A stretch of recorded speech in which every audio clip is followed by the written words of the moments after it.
To order the June 25th meeting of the San Carlos City Council, and ask you to all rise and join me in the Pledge of Allegiance.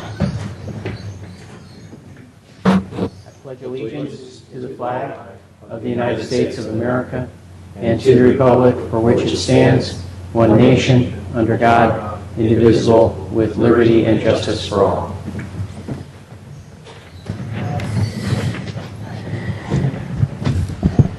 Item 2 is changes to the order of the agenda. Do we have anybody who requests a change? Either council or staff? Anybody? Changes this evening, No Mr. Mayor. changes. Okay. Item 3 is reports from closed session, and man, for once in No report. 1,000 years, we didn't have closed session before council. Even Mr. Grisilli remarked that I put in big red marker here that we start at 7 tonight, so it's unusual. Number 4 is council communications and announcements. So if council members want to announce anything about events they've attended, events coming up, or the different committee assignments that we have, now is the time.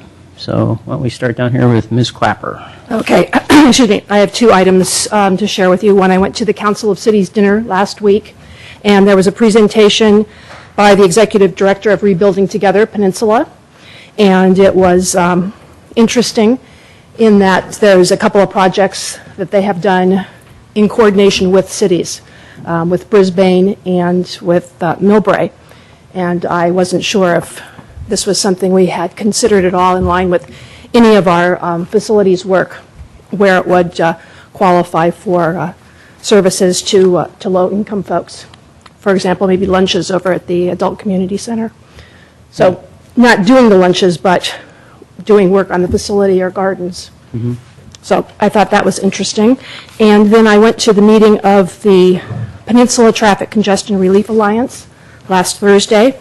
We approved the $2.7 million budget for the coming fiscal year for projects in the peninsula, and had brief presentations by the staff directors, and that was also interesting in terms of the kinds of projects that they do, and that some of their van pool and shuttle projects that they've been doing with consortium of employers now includes a couple of property owners, so that in cases where it's not just one employer that wants to provide assistance to the people who work at their site, but also people who might own an industrial park, and they want one of the vans to stop there.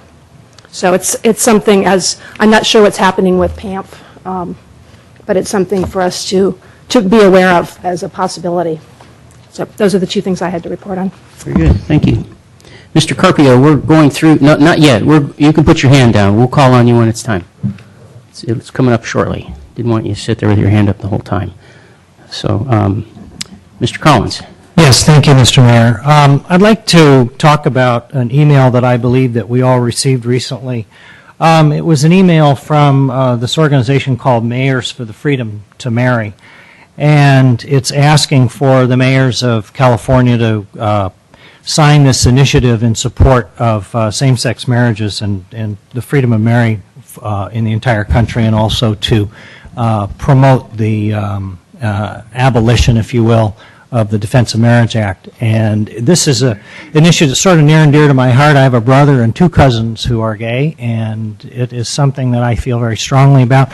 And I'd like to find out if there is interest on this council to put this on a future agenda and talk about whether or not we might, as a council, either individually or collectively or in part, support this this initiative in an official manner. Are you looking for some? I'm looking Just a little for some, discussion? maybe a response or some discussion or a suggestion or a rejection or whatever. My philosophy on all the and it has been for 6.5 years, on any national or international item, I feel we are elected to take care of the city of San Carlos. And I think individually, if we want to sign something, that's our, certainly we can all do whatever we want to do individually. Right. But I've always, I think, of course, Mr. Grocot's the only one that's been here longer than about a year or less than a year, but I've always just said, whether I agree or disagree with the item, I just feel we should stick to the knitting of what we have in San Carlos. So personally, I wouldn't necessarily say that the council should speak to this item. Not saying that it's not important. It's a very important issue in our country. But I just feel like we should take care of what we need to take care of locally. But again, individually, I know myself, I've signed things and not even come to the council. I mean, as a person, I just sign whatever it is that I've petitions and all kinds of things. So anyway, that's just my opinion. Thank you, Mr. Mayor. Two things, actually. One, Mr. Collins or somebody, if that email could be forwarded to me, I'd appreciate it, because I actually did not receive it. Oh. And I would be interested in reading it. I'm happy to support the idea. If there's a majority that want to discuss this as a council, I'm happy to have that brought forward and discussed. I would also be interested in having the email forwarded to me. I did not receive it either, although I've been recently referred to as Mr. Clapper, so there apparently is some confusion about who I am, so make sure you copy me on things. All right, I'll forward it on to everybody, or I'll forward it on to the city manager, and you can distribute it as appropriate. All right, thank you. I speak up on this. I, of course, received the email as the mayor, and I actually received it from a gal named Joanne, something or other. I can't remember her last name right now. But I did respond back, much in the spirit of what Mr. Grisilli said, that as a council, it's a bit of a ticklish issue, because you're asking the mayor to sign something that the mayor may not agree with. And in the way we're organized as a council, the mayor is, of course, selected by the council members. So where issues like this get ticklish, when you get into things that are of a national issue like this, and you're being asked to sign on to a letter and so forth, is that the mayor, in this case, not just me, but I mean the person holding this seat, doesn't run citywide as a mayor. Mm-hmm. And so, therefore, it's difficult to deal with issues like this and then put your name to it when personally you may not agree to it. And so it starts to get a little bit ticklish that way. It also gets ticklish in the sense that we have enough issues that we discuss as a council that we have to consider and sometimes get contentious. Mm-hmm. How to replace the former Mayor Klein after he resigned was one where it was a difficult issue. Now we worked through it, we got through it, and we're all still here tonight. I think we all respect each other and so forth. But the sense of bringing on issues to this dais that don't concern us, as Mr. Grisilli said, the things that we knit on, I think you said something like that. I like that analogy. To bring things on the dais that we don't knit on a day-to-day basis, that we have no control over at the city level. That's why over the years, since I've been on the council, and even prior to my being on the council, I know with the King and Eaton era, they did not touch issues like this for that reason, because sometimes those things that are of a national at the national level, can cause division on the council unnecessarily. So we've never, we're not like the city of Berkeley that takes a stance on the war in Afghanistan or those kinds of things. I would agree with Mr. Grisilli. If you have a strong feeling on it yourself and you want to write a letter of support or something like that, obviously you're not the mayor currently, you can do so. It does also, though, in terms of, if you look at our code of conduct, that code of conduct tells us to be very careful about how we use our title. So when you even write a letter to the editor or take a stance on an issue, if it hasn't been on the dais and it hasn't been something the council's voted on, we're advised, I'm not just speaking to Mr. Collins at this point, but all of us, we're advised to be very careful how we use our title, because it's only supposed to be used on an issue that, when you go public on something, it's only supposed to be used on an issue that we've spoken about on the dais, voted on, and all agree to. So That's my position on it, and leave it at that. I think I see two council members who've spoken who are interested in having it here. Ms. Clapper didn't. She said she'd like to see the email, but didn't. I would like to indicate- see, I would like to see the email first before Yeah, okay. I speak out about it. So why don't we just leave it there for right now, if that's okay. That's fine with me. I just, as an individual, I did sign the online petition. I did not sign it on behalf of the council, only as an individual. Understood. And I respect what you're saying. As I said, it was something I felt strongly about. I thought I should bring it up and see whether or not there's support for it. If there isn't, there isn't. If there is, it'd be a nice gesture. That's really all I'm saying. Very good. Mr. Roble has another comment. Mr. Mayor, I just wanted to ask, I was thinking actually about some of the comments you just made. Not right now because it's actually not agendized, but I, for one, would appreciate some input at a future meeting from council as to the interpretation you were offering about when we use our title. Because my experience, I'm well aware of the situation, and I've always been very careful about whenever I write an op-ed piece or anything like that that's published, I always insist that the newspaper put a footnote down the bottom that says, Mark's speaking for himself, he's not speaking for the council or the board or whatever. And what you described is a little bit different than that, and I'd just like to make sure I understand what the legal input is on it. But again, we don't need to talk about that tonight. I'd just like to have that at a future meeting. Very good. Okay, let's see. We were here, so now we're going to go over here. Mark, do you have anything to report on? After all that discussion, Yeah. no, actually, I Okay. don't have anything All to right. add. Thank All you. right. Mr. Grisilli. I don't have anything tonight, Mr. Mayor. Okay, I just have one item, and that is, actually, I have two items. I did attend an ALUC meeting. ALUC is airport. I have to go! I have to catch the train! I'm sorry, we I'm have. sorry too, goddammit! I come here for you to steal my car! Sir, please sit down. We have an agenda. We have business to go through. I'm sorry about your train schedule, but this is what we do, and this is the way we go about it, Mr. Carpio. So, two items. One is I attended the ALUC meeting, which is Airport Land Use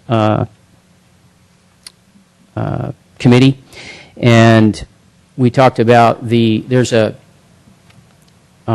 issue with the San Francisco airport and its effect on the area. They're rewriting their influence plan and making some changes to that.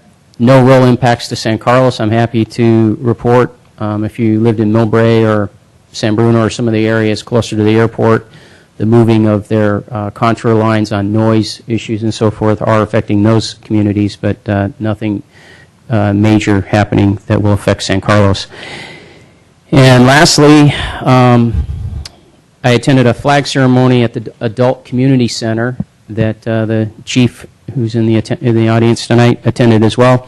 We were given as a gift 3 sets of flags, the American flag and the state flag, by the San Carlos Lions Club. One set is flying at the Adult Community Center where we held the ceremony, and the other 2 will be flying or are flying at our fire stations. We're going to have the Boy Scouts here at our next council meeting. They took the old flags, and they're going to do a presentation with those when they are here at our July 9th meeting. So with that is the completion of council communications. Next item is 5A, which is... Through the chair? Yes. Mr. Mayor, I realize this is out of order, and I apologize for No not problem. thinking of this earlier. I'm wondering if it was acceptable to the presenter and to the council if we could swap the order of the next 2 items. Let's see, public comment? Sure. Okay. Mr. Carpio, why don't you, I see Mr. Baker nodding his head. That's okay. Mr. Carpio? First, congratulations to Ms. Capper for being elected. I have a worry about you, is that I do not know if you are also, if you have the benefit or the privilege of unconditional qualified immunity as a city council person because you have not been elected by the people, but you have been elected by your peer. And there is a legal question there that if you are vulnerable, then when I direct my suit, if you don't do anything about it, then you may be a victim. And is the city may not be able to to afford for the damages, but I may go after your assets. So I'm just giving you a simple opinion of a proper litigant.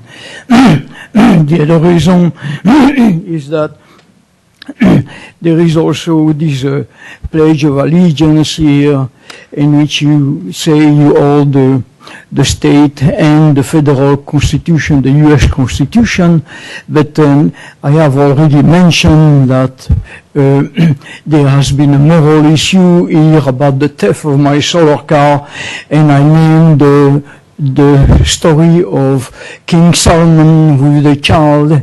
And the other issue I want to bring is the issue of the Christ itself.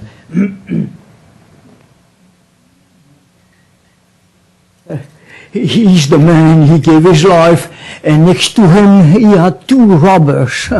And when he meant the robbers, he meant really the people who take, and just like you guys took my solar car. And you don't really need to take it itself, but the fact that you let it happen, and that you let the chief, whatever, stooge there, whatever his name, come about a story to mitigate the situation of the theft of my solar car. It makes a crime, you see, and if you don't know about the policy of a crime, there is a famous Italian philosophy that defined the crime. You look into it. And I just want to warn you here, there is your conscience. You have been sinner. You have stole my car, my work. Mr. Carpio, can you wrap it up? Against 2 my minutes. patent, my title of ownership, and my property. It's intellectual property. I have 4 patents in that car. And you did a lousy investigation. You didn't do an investigation itself. You asked the chief to do it, and he didn't give it to you. He waited years, months and months, because you live in a culture of unpunishable behavior. You have a mentality that is unpunishable. Thank you. Okay, item 5, Mr. Baker from the school district. He's going to present to us on potential school bond measure and I guess their facilities and so forth. Mr. Baker. Honorable council members, thank you very much for having me here this evening. It is my pleasure to be here. I am Craig Baker, Superintendent of Schools in San Carlos. We do have 2 of our trustees behind me as well, President Rosenblatt and Adam Rack. So thank you for coming as well. You'll notice that I think that the slides that you have before you will be slightly different from the ones up here. I apologize for that, but they're basically the same. So I will just try to move us through this. My hope is that I can be done in just 7 or 8 minutes so that I can entertain questions. So I will try to move through rather quickly on this. I am here tonight to talk about the emerging facility needs of the school district and give you the reasons why the school district right now is considering placing a bond measure, a Prop 39 bond measure, on the November 2012 ballot. See if I can get this right. I want to talk to you just very briefly about the school. I think you all know these things, but just to set the context, we are a K-8 school district, so we do not include the high school district. We have 7 schools. 4 of those are elementary schools, 2 are middle schools. Elementary for us is K through 4, and the grades 5 through 8 in the middle schools, and then we have a kindergarten through 8th grade school as well. And you see their logos right there. We serve 3,300 students, not including preschool. When I started 3 years ago, we were just under 3,000. So already just in the years in the 3 short years I've been here, we've grown by 300 students in that very short period of time. Our annual budget you see there. We are one of the lowest funded school districts in San Mateo County, and of all those that all feed into the same high school district, we are the lowest funded of all of those that feed into that very same school district. And note that we are one of the larger employers, obviously, in the city as well, with 335 full and part-time employees. I think people know that we have very fine schools. I hope you believe so as well. We have dedicated teachers, very challenging academic programs. And it's not just our academics that set us apart, I don't believe. It's that we really focus on the whole child and worry about their social, emotional, physical well-being, and that they become good citizens, and that they meet the challenges ahead of them, because they are our future. Note that our academic performance is very high. We always fall within 5 and 7% of the highest scoring schools in the state of California. Our district API is above 900. And we have many recognitions, as you see up there, and awards that we've received over the years. To the issue of our enrollment. This is a very important slide here.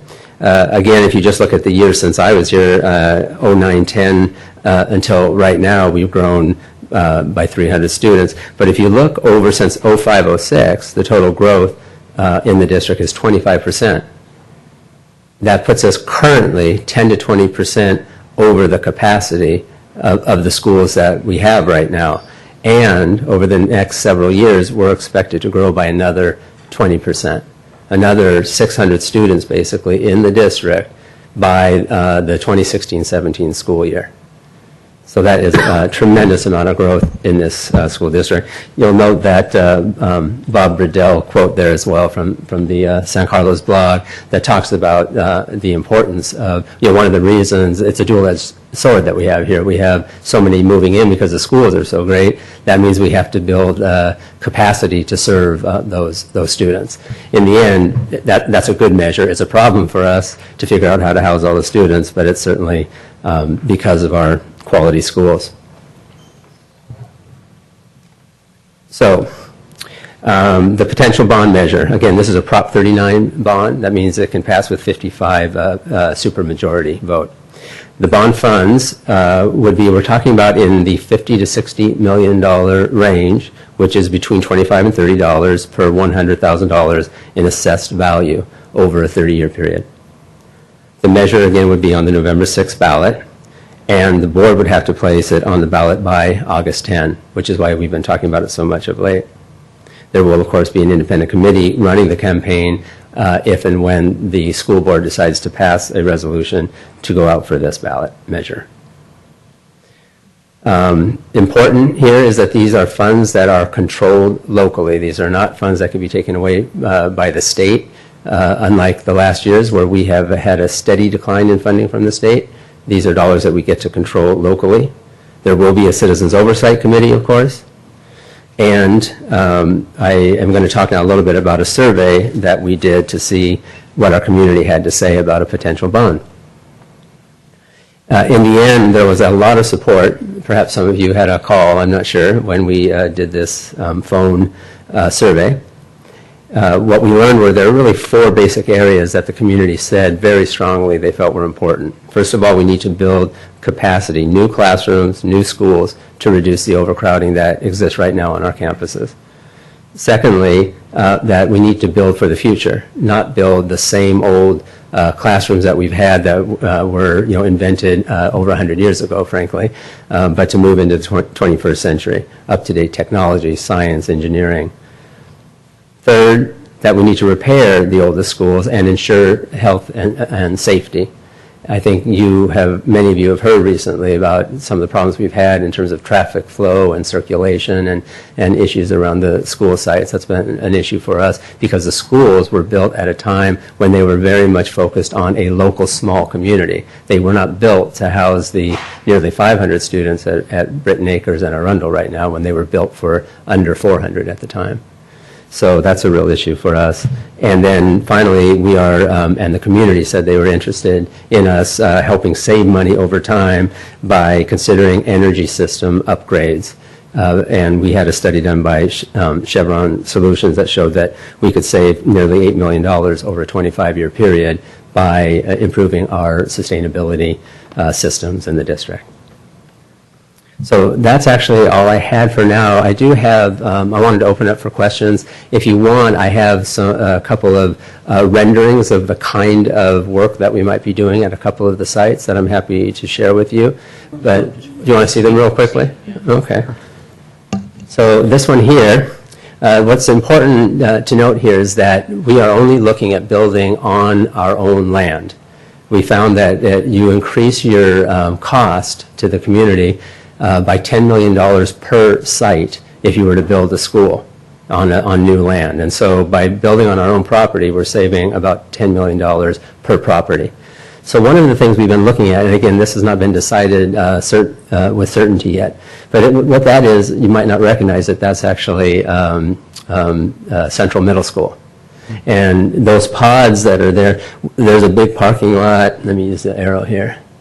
So this big parking lot in here is where we have all the buildings that were built in the 1920s, and then some portables that are stuck out here that are very old and need to be knocked down or replaced. They're all taken away here. This is the current field. These are just houses in this rendering. This is Burton Park. So this would be a new set of structures where we would look at placing possibly 4th and 5th grade students from what are now White Oaks and Britton Acres schools. And then you actually have a road that separates them here. And then you move the middle school all the way down here, and you take 5th grade off of this middle school, and they'll be in this school here. These would actually be two separate schools, but they could share certain facilities in here for electives, for certain programs, so you're using your money efficiently and wisely by connecting two schools, but at the same time having the separation. And these would be two-story buildings. This is the gym that exists right now. This is the district office right in here, Mustang Hall in this area. So you see the middle school gets contained in this area. You create large parking area. You create traffic flow by having streets coming through and around through this way and separating the schools. So that's the kind. Now again, this has not been decided, but we wanted the community to have some idea of the kinds of thinking that we're putting into how do you use your own resources and your own facilities to actually build more facility in the most efficient and cost-effective manner. There's a similar one recently done for Terra Linda Middle School.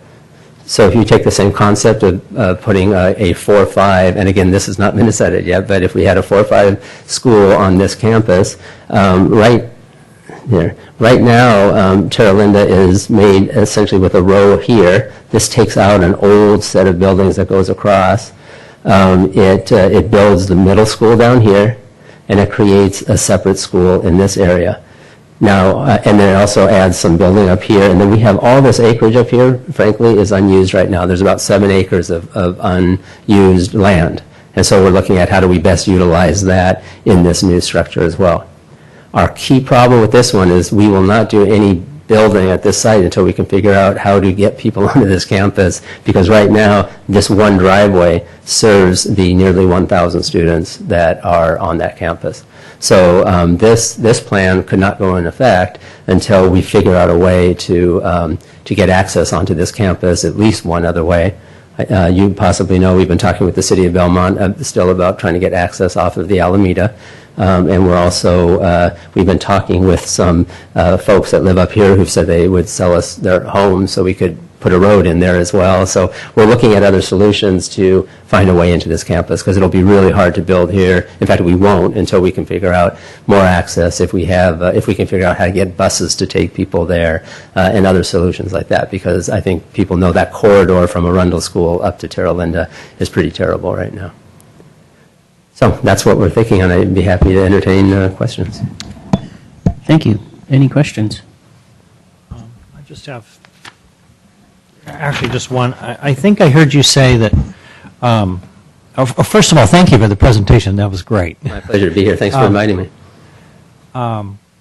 Did I hear you say that at Central you'd be keeping that gym that was just built a few years ago and the current multi-use room? Yes. Okay. Yes. We're also talking about possibly adding, separating the multi-use room, which got split into both a multi-use room and a theater. And we're having, now that the school has grown, that school alone has doubled in just the last, I think it's 5 years or something. It's been a very short period of time that it has doubled in size. So now that multi-use room is used a lot more than it was. So we are looking at potentially putting in another multi-use room or a theater and having split that out so you have both a multi-use room and a theater, because right now they no longer have their multi-use room. Okay. And that road would come off of Cedar Street and go all the way through to Arroyo? It would actually, I think the way it's designed there, and again, there's different ways of doing it. I think that actually has School Street, that little section of school would kind of cut through. I think it's called, unless it's called Woodbine there. I'm not sure what is the street there? Woodland. Woodland. So I'm not sure exactly what it's called in that little spit that's there, but it would connect that way across to Cedar. Would that be a public road or? Yes. Would it, okay. Yeah. Or I'm thinking of having it be a toll so I can get money. Good idea. Help get people out of their cars. Ms. Clapper? I was wondering what the next steps are in making this happen. Well, so the important step is that I need to bring to the board a resolution, which we would do hopefully in the middle of July. So this Thursday is our last board meeting where we'll be discussing the final language of the ballot. And assuming that we agree to move forward, then that puts it all moving forward. We have, if it passes in November, then you can't draw your first funds off of that until February of 2013. So we have, which isn't that far off, but that would be the soonest we could even consider doing anything anyway. And what do you need from the city? Some support would be great, but we're just really, this is only informational. But we felt it was important for you all to know what's being considered. I know you field a lot of questions in the community as well, and it's really just a courtesy call to answer any questions you have about what we're thinking. Thank you. Thank you. Mr. Olbert? Thank you, Mr. Mayor. Dr. Baker? I hope you Mr. don't mind if I Olbert. call you Dr. Baker. We run things a little more formally here Okay. than at the That's the board. nicest thing you've called me, so I appreciate it. Okay. Well, like I said, we're formal, so I won't respond. Sorry. First of all, to echo the comments that others have made, thank you very much for coming. Thank you very much to your colleagues for coming. We are two separate branches of government, but we serve essentially the same people, and I would love to see more informational updates back and forth. Just because I think we would we'd help each other do a better job of serving, the shared community. One question that I have, you're quite correct about we do get phone calls and inquiries about things that the school district is doing. In fact, I think we had in our recent survey, one of the hot topics for things that people wanted us to work on was to improve the schools. And I'm not saying that as a criticism, it just is an indication that for most people, they don't distinguish between the branches of government. Right. But one of the questions that I have gotten on occasion about this potential project is, I very much personally like the idea of your building for 21st century learning and different classroom models and whatnot. But for some folks, that evokes an image of, I don't know, like extra expense or gadgetry or stuff like that. And I'd just be curious if you could enlarge upon that a little bit, just to clarify for my sake and for others who may be listening, what you mean by that and what the value is for that. Okay. Well, some of it certainly is, I don't know if gadgetry is the right word, but it certainly is technology. And it is thinking of, putting in the correct wiring so that you are connected to the internet, the ability to do research and to access people in other countries and have lessons that come from people, let's say, living in France, for example. It's a global world that we live in. And the truth is more and more children are coming into our schools having these skill sets and these experiences and these learnings, and we quickly become irrelevant to students if we aren't using technologies that they know how best to learn. Right? So it actually just doesn't make any sense from my perspective to build schools that were built for a different time. That would be a complete waste of taxpayer dollar. We have to build them for future, not for the past, obviously. So, that's the most critical point I would make. That said, there's so many aspects of what 21st century learning means. It's not really just technology. It is, building a new citizenry, children who know how to resolve conflict peacefully, children who are socially adept, who learn through social experience, who access learning in so many different ways. So we would have buildings that would allow a little more social interaction of students in many ways, and that they do projects more, and that they exhibit those projects. So you need to have areas where they can do that kind of work and exhibit that work, exhibit to the community. Many of you, if not all, at some point have supported the ROPES project. That sort of learning experience is so powerful when the community comes and judges the work that children are doing. That it's not just a teacher grading, but it's real live work that's going on.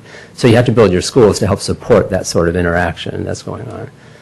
It would take me a very long time to describe all the ways that we're looking at designing schools for the 21st century, but those are a few examples for you. Thank you. Thank you. Dr. Baker, thank you again for coming and your report. A couple quick questions. I saw in the news today that the Belmont Redwood Shores School District was moving in some, I would call them modular type classrooms. And I know there are some, I guess at Central and maybe some of your other facilities. Yeah. Are you planning on replacing all those, keeping the same, or adding on that kind of construction, or is it going to be more bricks and mortar? It'll be a combination of those two things. First of all, what I don't see us doing is bringing in the kind of portables that, quote, portables that are stuck there for 30 years that we've had, but they're meant to be portable. Those are all of the ones we have right now, frankly, are quite old and are at the end of their life anyway. So as we bring in modulars, like they did in Belmont Redwood Shores, and the school they built, what is the new one? Redwood Shores, isn't it? Yeah, that one is all modular, the entire thing. So it's not modular like people think of, these portable buildings. Understand. In fact, this set right here that you see at TL, these are modulars that we're actually putting in this summer as well. So yes, we will be getting rid of those that are older, and we will be doing some of our building through modulars. Okay. Yeah. The other question I had is, do you have to prepare an environmental impact report, or are you under the laws of CEQA? There are certain aspects of CEQA that we have to that we adhere to. It's frankly a legal question right now whether we do or don't. There are certainly when you're doing new land and you're actually impacting the land specifically, that has never been done. You do have to. So if we bought land, we absolutely Understand. would, right? But it appears that in all the areas that we're planning to do building right now, we would not. You won't fall have to under do an CEQA. EIR. Yeah. Thank you. Yeah. And I do thank you, Mr. Baker, for coming and presenting to us. I just had a couple of questions as you were going through and speaking. I was curious the percent of students of the 3,300 that are out of district, ones that come in because of their parents working here and that sort of thing, if you have a figure on that. So right now, I believe the total number that we have is 290. That was of this year. Next year it goes down. That's been going down every single year because we don't allow in out-of-district students like we once did because we don't have the space.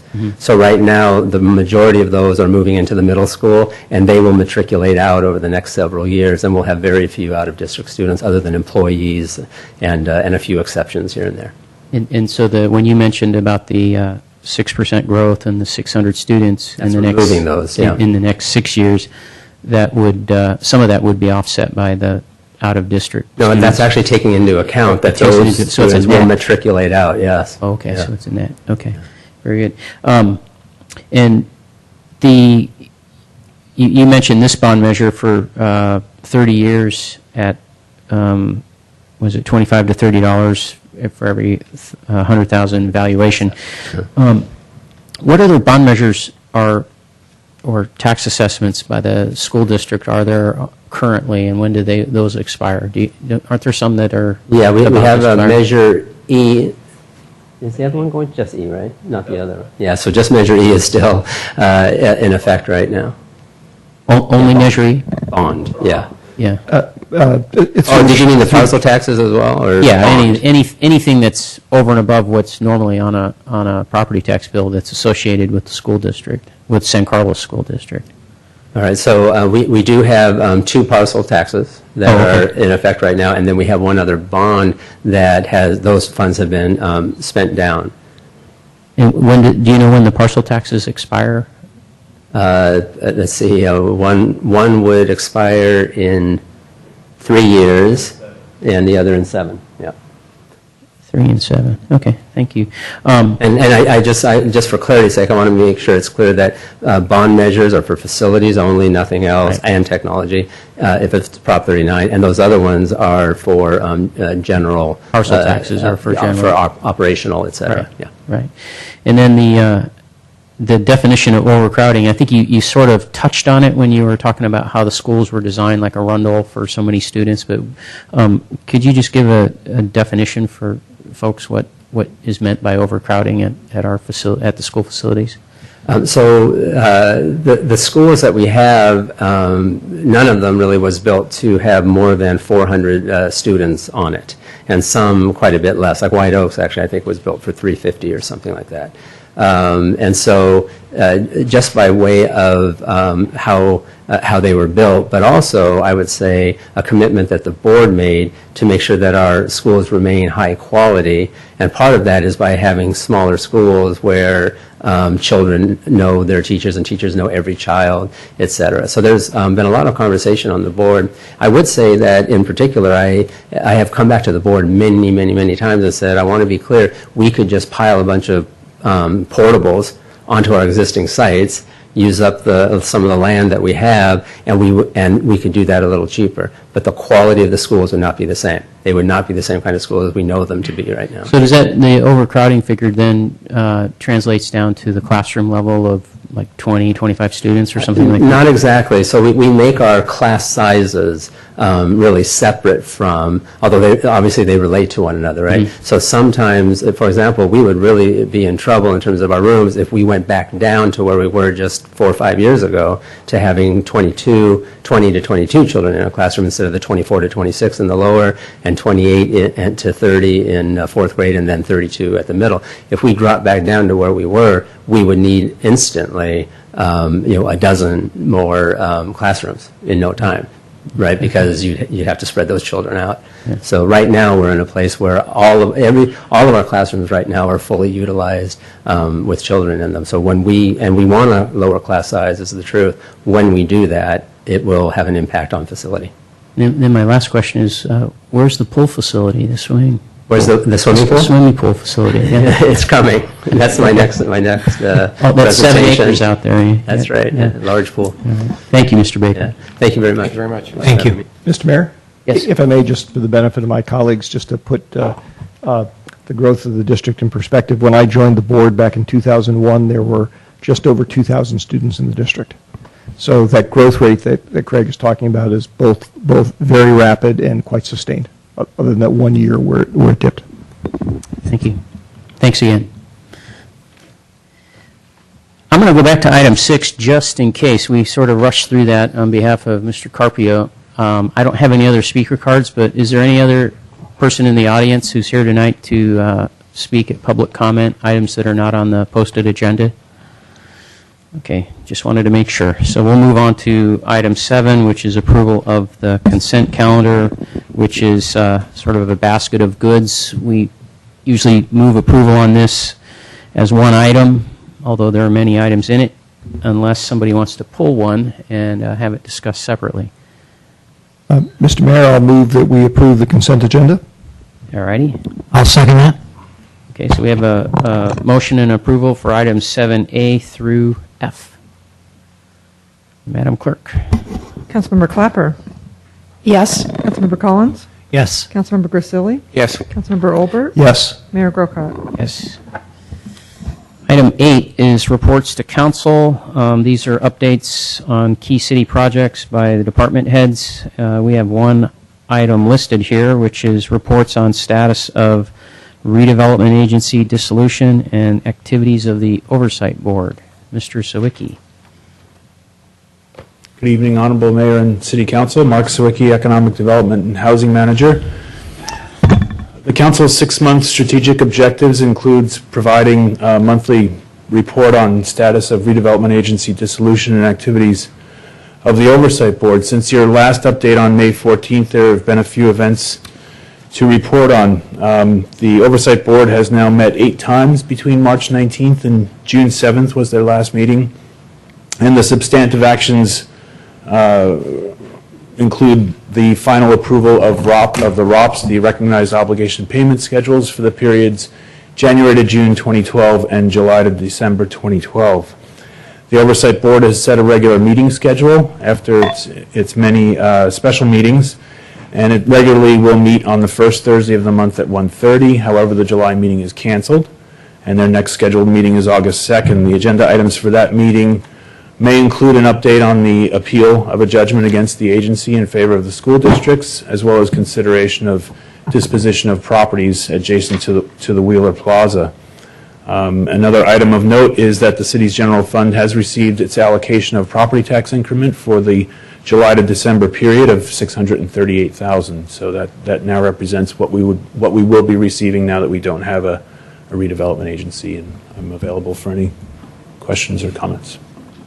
Good. Any questions by the council? No. Just one? Just one. Go ahead. Thank you, Mr. Sawicki. Just a quick question. It says we received an allocation of $638,000 for the 6-month period, July to December. And can we reasonably estimate that that's a number that will be a reliable figure in the future, or will it fluctuate? It will fluctuate, particularly because it's net of our recognized obligation payments, which are not level payments for the 6-month periods. Do you anticipate it would go up?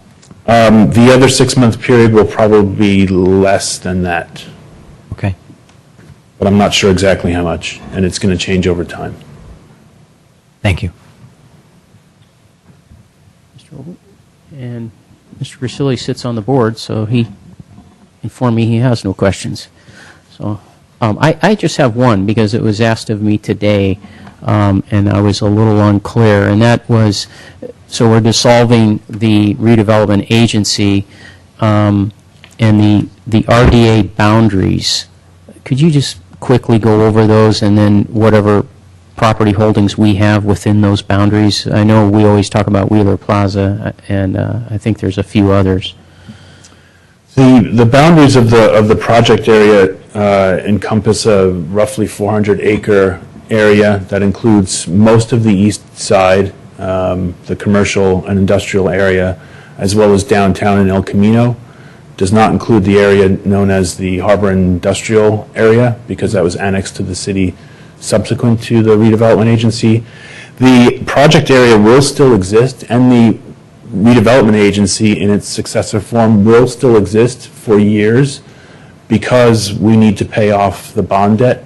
So as long as there's debt outstanding, there will still be property tax increment that's being put into a fund to pay off that debt. What has gone away is the ability of this agency to do anything more than pay off its debts. So in effect, the project area still exists, but not as a project area in which there is any redevelopment project happening. That's interesting. I wasn't aware of that. So what you're saying is that there still will be a certain percentage of tax increment that will be dedicated towards paying off the debt, and the debt that we have, the bonds that we have, should be paid off in how many years? They run out till 2037. Okay. I'll be long gone by then. Okay. Thank you. 25 years. Maybe I won't be long gone, but I'll be, I might be gone. All righty. That brings us to item 9 A. And now there's been a change to our agenda, so this would be the LAFCO report, Local Agency Formation Commission, on the mosquito abatement district or vector control district. Right. More. Thank you, Mayor and members of Council. Brian Moore, Assistant City Manager. Council will recall that in February, you asked to have this placed on your agenda after being contacted by both the San Carlos representative to the Mosquito District, Betsy Schneider, as well as members of the staff and the public. The council directed staff to work with the city attorney to send a letter to the civil grand jury and the county board of supervisors, which we did with under the signature of former Mayor Klein. That letter was subsequently forwarded to LAFCO, which has jurisdiction over special district functions, and they've done some studies. We've kept council abreast of that progress through your council newsletter. Most recently, LAFCO has issued a report recommending the dissolution of the Mosquito Abatement District and the transfer of its assets and functions to San Mateo County. Now, the council will recall that that's something that you discussed in February, and it's also something that was in your letters to both the civil grand jury and to the county board. So staff is bringing this back to you tonight, not only to discuss, and we do have Martha Payatos from LAFCO and here in the audience, and I would suggest after my brief comments that we bring up Martha and have her talk about where LAFCO is on this and field your questions. And also, we've put it on tonight in the case that the council wants to do more than just hear an update, but potentially actually take action and endorse the recommendation by the LAFCO staff. You could also alternatively just accept the update tonight, but it is agended for action if you so wish. So with that. Thank you. Would you like to come up and speak, Martha?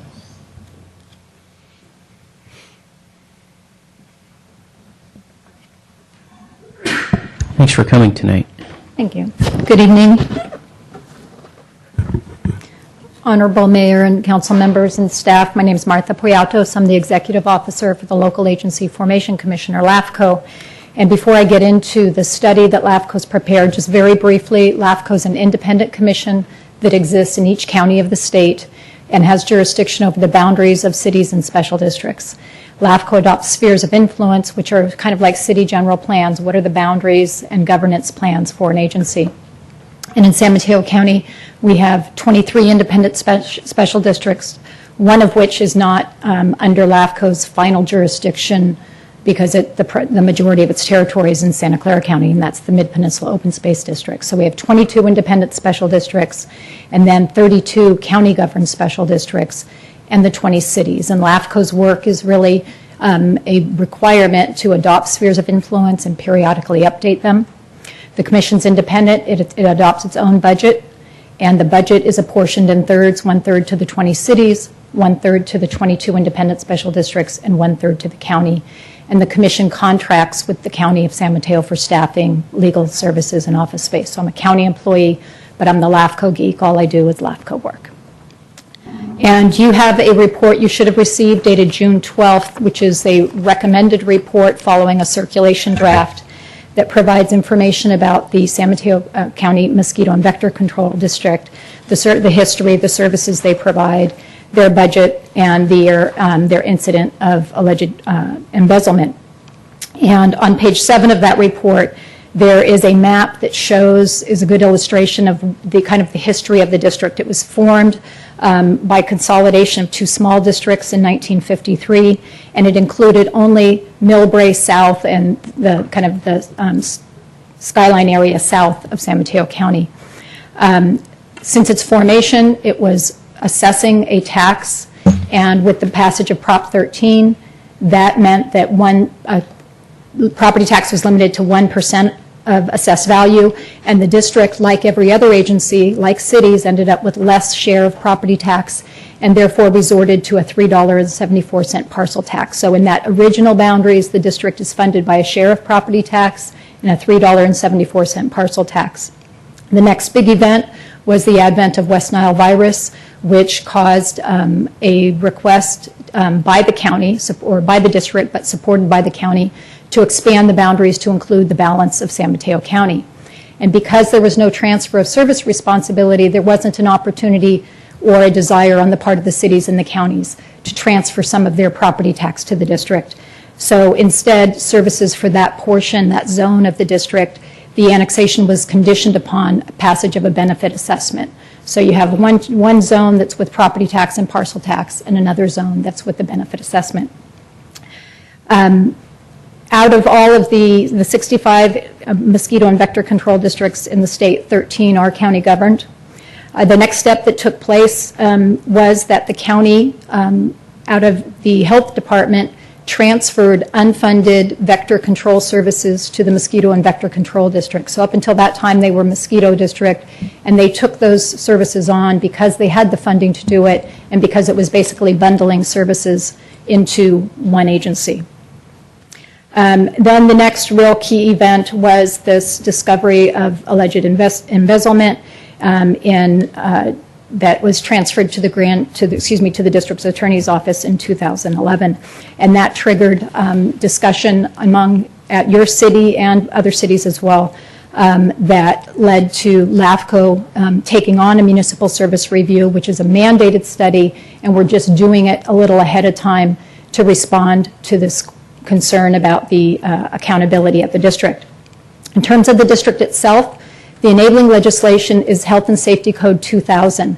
That sets forth all the powers of the district, but it also sets forth the governance and the appointing mechanism for trustees. And that is that basically each city shall appoint a resident voter to the district, and the county for unincorporated area shall do the same. And that's how we've ended up with a 21-member board of trustees with a total of 18 employees. The report goes through the 6 basic areas of determination that LAFCO is required to consider. And just to not go through page by page, on page 16 of the report, it does address the impact of the alleged embezzlement, and it cites note 10 of the 2010-11 unaudited financial statement, noting that the district began the investigation to determine the extent of the employee theft. The amount of theft attributed to fiscal year ended to June 2011 was approximately $340,581, and the total amount of theft is at $650,000. In addition, and they attribute about $309,000 to the year ending June 2010. In addition, they've expended $278,000 at the time at the writing of the report in auditing and legal services related to the alleged embezzlement. The LAFCO report, I want to emphasize, is relying on and not focusing on the crime itself, because that's the job of the district attorney, nor because personnel matters are under the purview of the district board of trustees does the LAFCO report speak to culpability or anything that's covered under closed session by the Board of Trustees.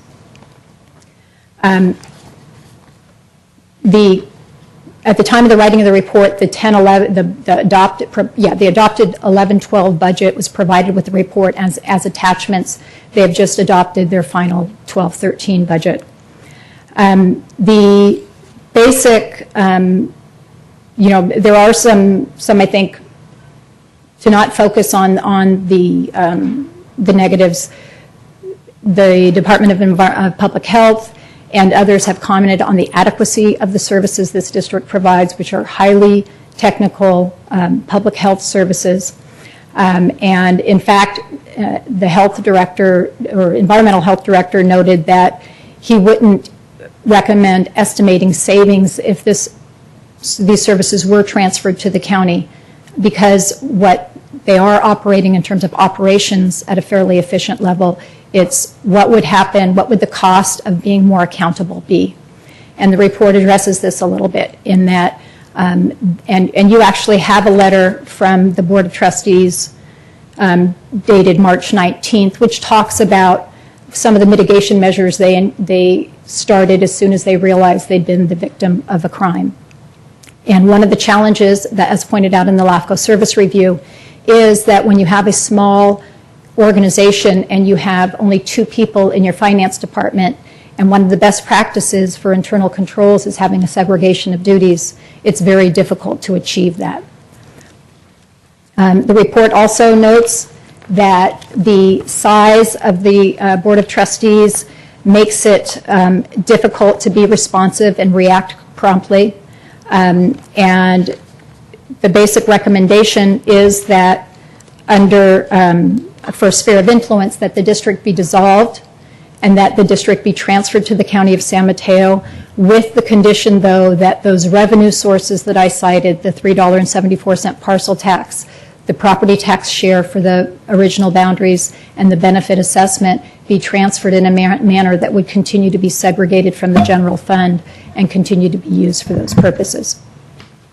LAFCO is authorized to adopt or approve proposals with conditions, and those would be permissible conditions, and other conditions that would apply would also be employment conditions. As you're aware, with the transfer of services to the county, your police services to the county, there are provisions for transferring employees to the County of San Mateo. In terms of process, the LAFCO sphere of influence is, like I said, a general plan. It's a policy statement. In terms of implementing it, it would require that either the district itself, the County Board of Supervisors, a city, or even a school district apply to LAFCO to dissolve. Also, you can have it by registered voters, but given the number of registered voters countywide, that's not a logical or likely scenario. Once LAFCO receives a proposal, LAFCO has the authority, the discretion to approve it with conditions or modifications, or deny it. Once it's approved, it would go through to the next step, which is the non-discretionary steps that are covered in a separate part of the government code. And that sets forth that absent registered voter protest of 10% of the registered voters in the county, the dissolution would be approved and finalized. And that's a summary of the report that I hope you have. Very good, thank you. Questions? Start down here. Thank you, Mr. Mayor. Thank you for that summary and overview. One question I have, and I'll say up front that I'm disposed to supporting dissolution. But one question I have is, how many other agencies similar to the Mosquito Abatement District exist and operate within the county? Well, as I said, there's 22 independent special districts, and the other that is countywide is the San Mateo County Harbor District. And we also have San Mateo County Resource Conservation District, which is much smaller and includes mostly rural areas.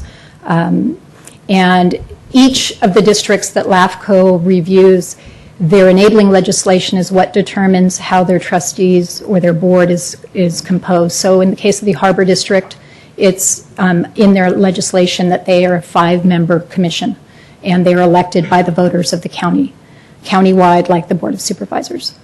The Resource Conservation District is an independent district, but the members are appointed by the Board of Supervisors, and that's part of their enabling legislation. And then we have sanitary districts that are regional, and on the coast, as you know, we have a multitude of, we have 3 water agencies and 3 sewer agencies serving a population of 24,000 on the coast side. Where I was going with that question is, I'm trying to understand if one were to support dissolution of the Mosquito Abatement District, why would one not also simultaneously push for the dissolution of a number of the other districts as well? I mean, where are the arguments different for that? Well, and I can provide to the city managers as follow-up to this an overview of the special districts in the county and what their spheres of influence are. We recently completed the Mid-Peninsula Water District sphere of influence, and that recommendation was that it be transferred to the city as a subsidiary district or to Cal Water, which is a way that another district, Skyline County Water District, was dissolved. The Harbor District has had a long-standing sphere of influence of dissolution.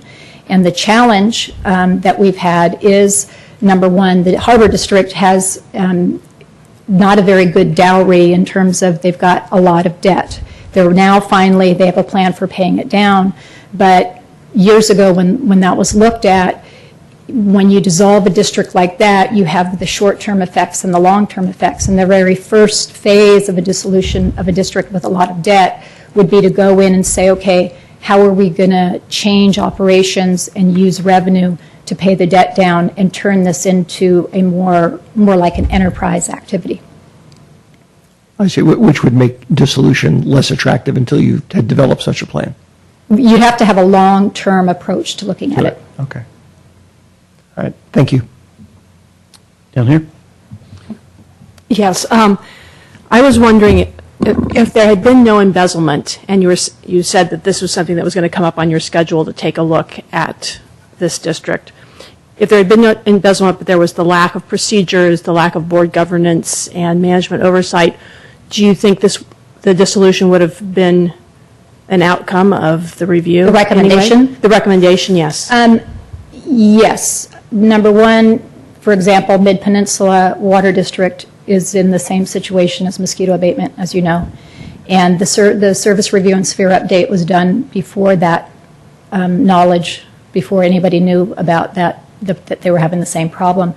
And also in looking at just the duplication of governance. I mean, LAFCO looks through this LAFCO lens, which is looking at efficiencies, looking at overlapping government agencies that can basically provide the same service, and this kind of overriding principle that for most of the time, multi-purpose government is a better scenario than having lots of single-purpose agencies providing the service.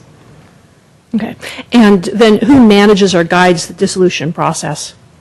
LAFCO. Thank you. Yes. I'm sorry. Go ahead. Thank you.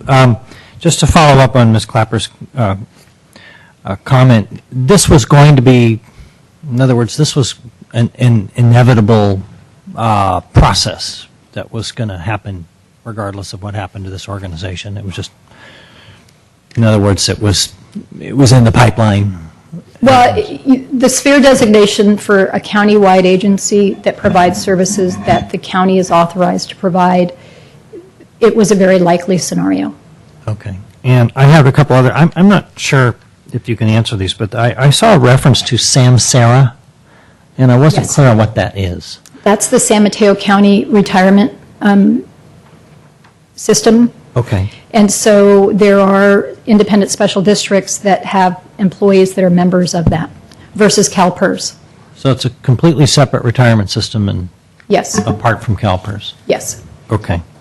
And again, these may seem like minor things, but it was actually fascinating reading. I was curious as to, there's a reference to cell phones and that sort of thing in the report. And again, I don't know if you can answer this, but I was wondering, did the employees have their own cell phones, or were they provided to them by the district? There was a practice of, I will have to confirm the cell phones, but there was a rather broad practice of credit card use and I think cell phones by employees. Mm-hmm. And that has changed. A lot of, part of the LAFCO process, even without getting to the LAFCO hearing, when I first went in and saw that basically if you looked at the district's budget, they adopted an appropriations budget and they did not adopt a revenue side. So they didn't evidence that they were adopting a balanced budget. Mm-hmm. Some of the improvements that they've made were clearly related to having the crime take place, and others were part of the service review of one of the downsides of independent special districts that are so focused on such a technical mission is that they don't really participate in the community of local government. They don't really know that this is how, for example, all of the finance directors of the cities get together and meet. I took the initiative to invite the new finance director for mosquito abatement to go to those meetings, to get an idea of this is how local government operates. And I think that that was one of the problems with this district. All right. And my last question is, when I was reading this, I noticed it in 4 different places. There were 4 different amounts listed as far as thefts go. I think you partially answered that in that some of it related to a fiscal year, and then that there was, I guess, more that happened after the close of a fiscal year. But what I'm trying to get to is, do we know what the actual number is? Because we had a low of a little over 300,000 and a high of 635,000 according to the audit. Yeah, Trying to get a handle on what's the real number. The footnote that references the audit is as close as I know it to be. I mean, they're still investigating. So this is what they know. The audit amount was, it was unaudited, but it was going back and basically rebuilding the books and finding any line item that they thought was improper. And so that footnote from the unaudited financial statement is, I think, what I would hang my hat on in terms of accuracy. All right. And then there was also a reference that insurance has covered this. They have like a surety bond or something like that. They participate in a joint power, mosquito abatement district joint power insurance pool. And so they are indicating that much of this will be covered by insurance. All right. Thank you. That's all I have. Thank you. Mr. Griselli. Martha, I just had a couple of quick ones. Thank you for coming and doing the report. As my colleague said, I tend to have the same disposition. I think you're right on with your report about having this sort of meld into the county. You did say something when you were speaking. Did you indicate that if, let's say, this body petitions you to, let's say the city of San Carlos writes you a letter and says, we think that this should be dissolved, that's enough to get this ball rolling? Or did I misunderstand what you said? It's actually under Government Code Section 56,000. It's a very formal process of a resolution of application to LAFCO. Okay. And it would require having a plan for providing service. So is one of the cities the best entity to start that without being the experts like some departments at the county? No. So the county would be probably the better place. Or certainly a partnership, because that Right. application and that plan for providing service is going to be pretty complex. I understand. That's what I thought there was more to it, but I just wanted to make sure that I understood. Even if we do this, basically the county's going to be the big enchilada on this, because again, the technical aspect, we're certainly not experts on Right. mosquito abatement. So anyway, thank you. That's the only one I had. I had a couple of questions. One is the part of the report here that talks about the monies being secured and set aside, the revenues that are brought in, that those would be set aside specifically for what they go for now. What's the security of that? And let me just add to that question a little bit, because, for example, years ago with Prop 13, used to be tax monies went directly to the taxing agency. So the city of San Carlos, we got the money directly. Now it goes to the state. And the problem we find up here on the dais is that when the state has control of the money, they can find ways to decide to send it back to us or not. So I'm concerned about the security of what's being given as, quote unquote, a promise that these monies will be set aside. What's to prevent the Board of Supervisors 2-3 years down the road from saying, look, we've got a budget problem, which they have now. They've been for the last, I don't know how many years, dipping into their reserves to balance their budget, looking at the mosquito district and saying, look, there's money, let's take it. And, Okay, that's part of the very kind of mechanical way in which the Controller's Office distributes revenues to local government. As you know, the city of San Carlos gets their property tax in 2 different ways.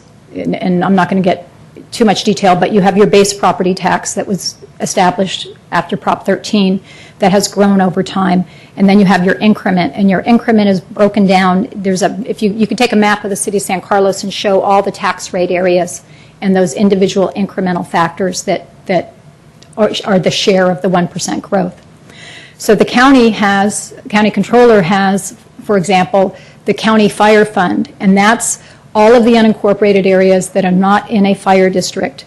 And that fund was created before Prop 13, and therefore it's represented in any tax rate area that existed before Prop 13.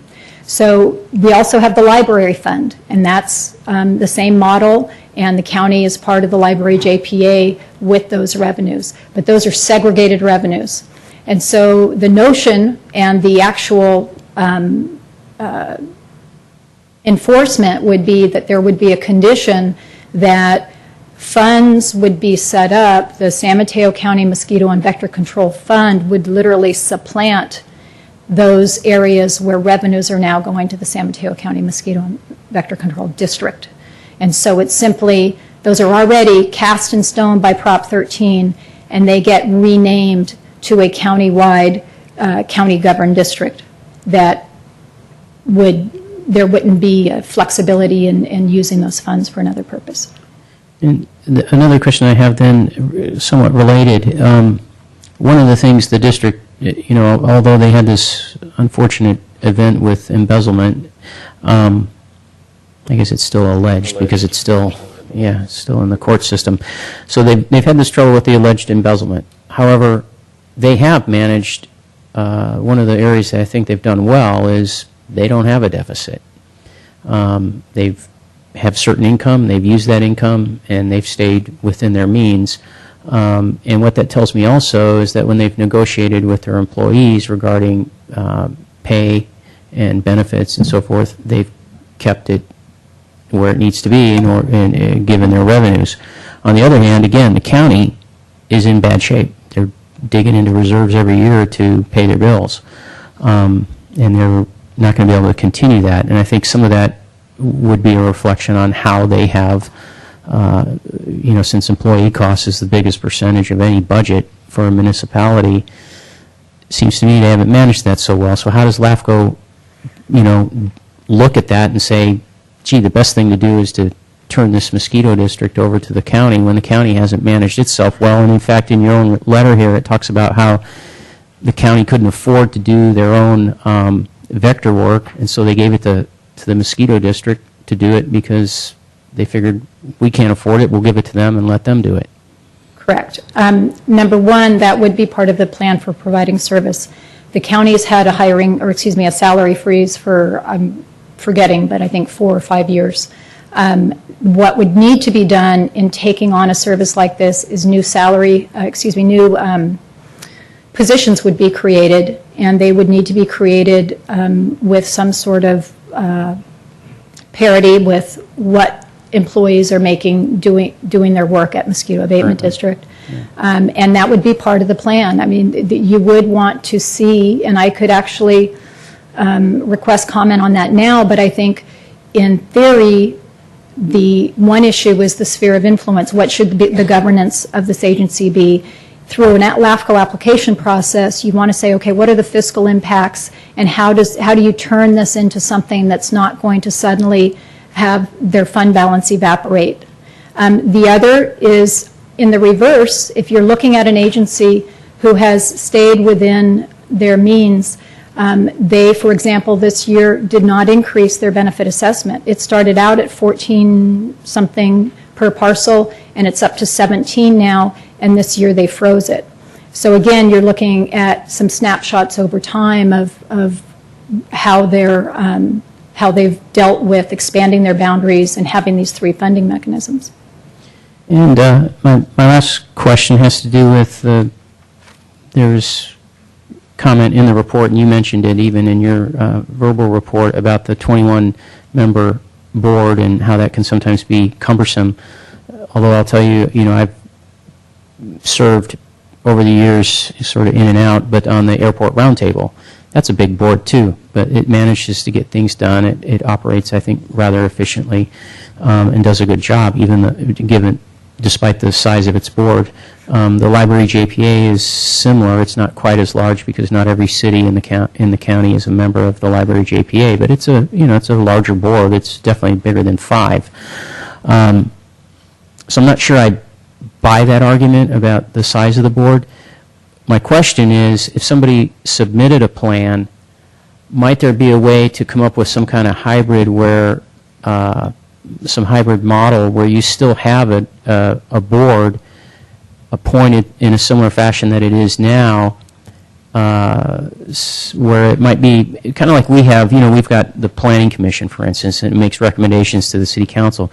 Could there not be a Mosquito District Advisory Board to the Board of Supervisors? Because sometimes I think, the Board of Supervisors, they have so many things on their plate now, and to add this to it, I'm not sure that the attention that you would hope it would get, it will get. And in fact, also in this report, it talks about how, for 6 months, the county has allowed their vacancy to go unfilled. And that is a concern to me because it shows the lack of interest that the current Board of Supervisors has in this district and how it operates under its current model.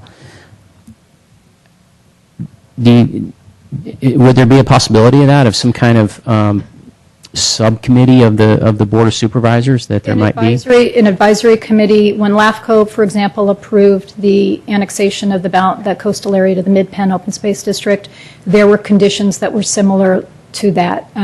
Some were adopting policies and procedures, and some were some advisory capacities.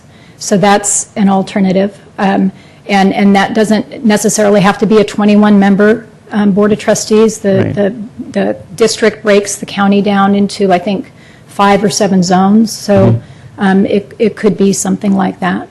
So, and just one more comment on that. I could see something like that happening because although in our city, we don't, I see the truck go through San Carlos every once in a while and they put the probe down into the sewers and spray and so forth. But I imagine in the rural areas, they have more requests for service and to come out and service ponds or stagnant water areas and so forth. And, like it says in the report, it may seem like a remote board and it's difficult to get to and who do you call and so forth. I suppose sometimes Board of Supervisors get calls, their offices, and then they get sent over to the mosquito abatement district. But my point is, if there were an appointed board and it was broken down into districts as you suggest, that might give in those districts, especially the more rural parts of the county, a person that somebody could go to, and that might be an advisable way to go. Otherwise, I don't lean one way or the other about the dissolution of this district. Although I do, and part of me does feel like after reading the directors, the current executive directors' response to how they've tried to deal with these issues, I think there would be other ways. For instance, it talks in here about the separation of especially economic affairs of the district, and it's so thin that it's hard to have that separation. But, our city, for instance, provides services to the SBWMA. Something like that could be done, and it would probably solve the problem. Part of me would like to, hold off on dissolution and see if there are fixes that they've obviously been corrected. They have been corrected in the public market, if you will, or the public square, and you can see that they're trying to respond. It would be interesting to see if those things that they've suggested would work and would straighten out the district before they're just simply dissolved. But like I say, I don't have any feelings one way or the other very strongly. So, that said, any other questions? I have one. Mr. Collins. Thank you, Mr. Mayor. One other question I had is Prop 13 was brought up, and I'm wondering does Prop 13 affect any change in how the operations are transacted, or does it affect the revenues? Do the revenues change in any way with the dissolution of this and the transfer of the entire program to the county? Well, there's a couple different answers to that. If you have and I want to give an example of Skyline County Water District, which had the highest water rates in the county. They were paying more for electricity to pump their water up to Skyline than for the water they were buying from SFPUC. LAFCO did a service review that suggested just talking to Cal Water. They ended up negotiating a sale to Cal Water, and they dissolved, and they got out of the water business. And so what the result of that was that the property tax that they received got spread back out to all the agencies as if this district never existed before Prop 13. If you could actually transfer service to an agency and actually transfer that property tax to that agency by transferring it into their basic bucket of increment and fund balance. So because of this agency existed before Prop 13, it allows us to account for the revenue sources, and it allows LAFCO to set a condition that would just transfer it to another segregated fund. Okay. Thank you. Good question. All right, thank you very much. Thank you. Thanks for your presentation. Mr. Mayor? Yes. Is it appropriate to make a motion here, or? I think so, yeah. We either need to, as Mr. Morris suggested, we could just allow our comments that we gave individually ride and make no motion at all, or if we want to make a motion regarding dissolution and support thereof, we could do that. Okay, well, I'd like to make a motion to endorse the report and the recommendations and go on record that this body recommends that the district disappears and gets into the county. I know it's not the English language, but something like that. I know we write a letter or whether we just go on record. Mr. Rubens, what do we do? I think the staff report indicates that to endorse the LAFCO report and recommendations, and as I understand it, that includes some conditional approval of the dissolution of the special district. May I make a suggestion? I don't want to make this motion, but Mr. Vasili, if you might want to word your motion in such a way that the staff write a letter for the mayor to sign that would show support for dissolution of the district as recommended in the report. Is that what we would do? Mm-hmm. Okay. That'd be acceptable. That would be my motion if there's a second. Second. Any other discussion? No. Madam Clerk? Councilmember Clapper? Yes. Councilmember Collins? Yes. Councilmember Grisilli? Yes. Councilmember Olbert? Yes. Mayor Grofrat? Yes. Okay, thank you. That then brings us on to item 9B, which is approve a revised process for soliciting requests from and awarding funding grants to organizations that support local affordable housing programs and projects. Before you do that, my apologies to the audience. I should have allowed for public comment on the last item. I didn't see anybody jumping up and down, so I'm going to assume that there were no individuals who wanted to comment on that item. I'll do better on this one. Thank you. Good evening again, Honorable Mayor and City Council. For more than 6 years, the city and its redevelopment agency together have provided grant funding to local and regional affordable housing organizations for programs and projects of benefit to the San Carlos community. During this period, the same 7 organizations have been allocated the same budget amount for grant funding each year. There is no selection committee and no formal criteria used to determine which organizations receive funding or whether the funding level is appropriate or if funding should be allocated in a different manner. Rather, allocations of funding have followed the precedent set over 6 years ago by a prior council. Staff recommends the City Council consider a revised, more open and competitive process for soliciting requests for and awarding grant funds. The proposed process would evaluate funding requests based on criteria established in the below-market rate housing ordinance, as well as the goals and policies outlined in the housing element of the city's general plan. The city would set a maximum total funding level from Fund 29 for all grants and issue a notice of funding availability to local and regional affordable housing providers, inviting them to submit an application for funding. Staff recommends that the applications be reviewed by an ad hoc committee of community members and staff that would make a recommendation to council. Fund 29, the Below Market Rate Housing Trust Fund, which was established by the BMR ordinance, is the proposed source for grant funding. Proposed budget for fiscal year 2012-13 includes $100,000 for this purpose. Funding for fiscal year 2013-14 and subsequent years will be contingent on replenishment of reserves from BMR in lieu fees, housing impact mitigation fees, interest and principal payments on housing notes receivable, rental income, as well as the timing and funding requirements for other programs and projects for those funds.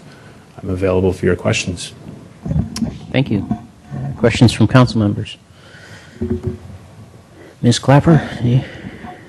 I was curious about the process that other cities are employing to handle this same thing at this point in time.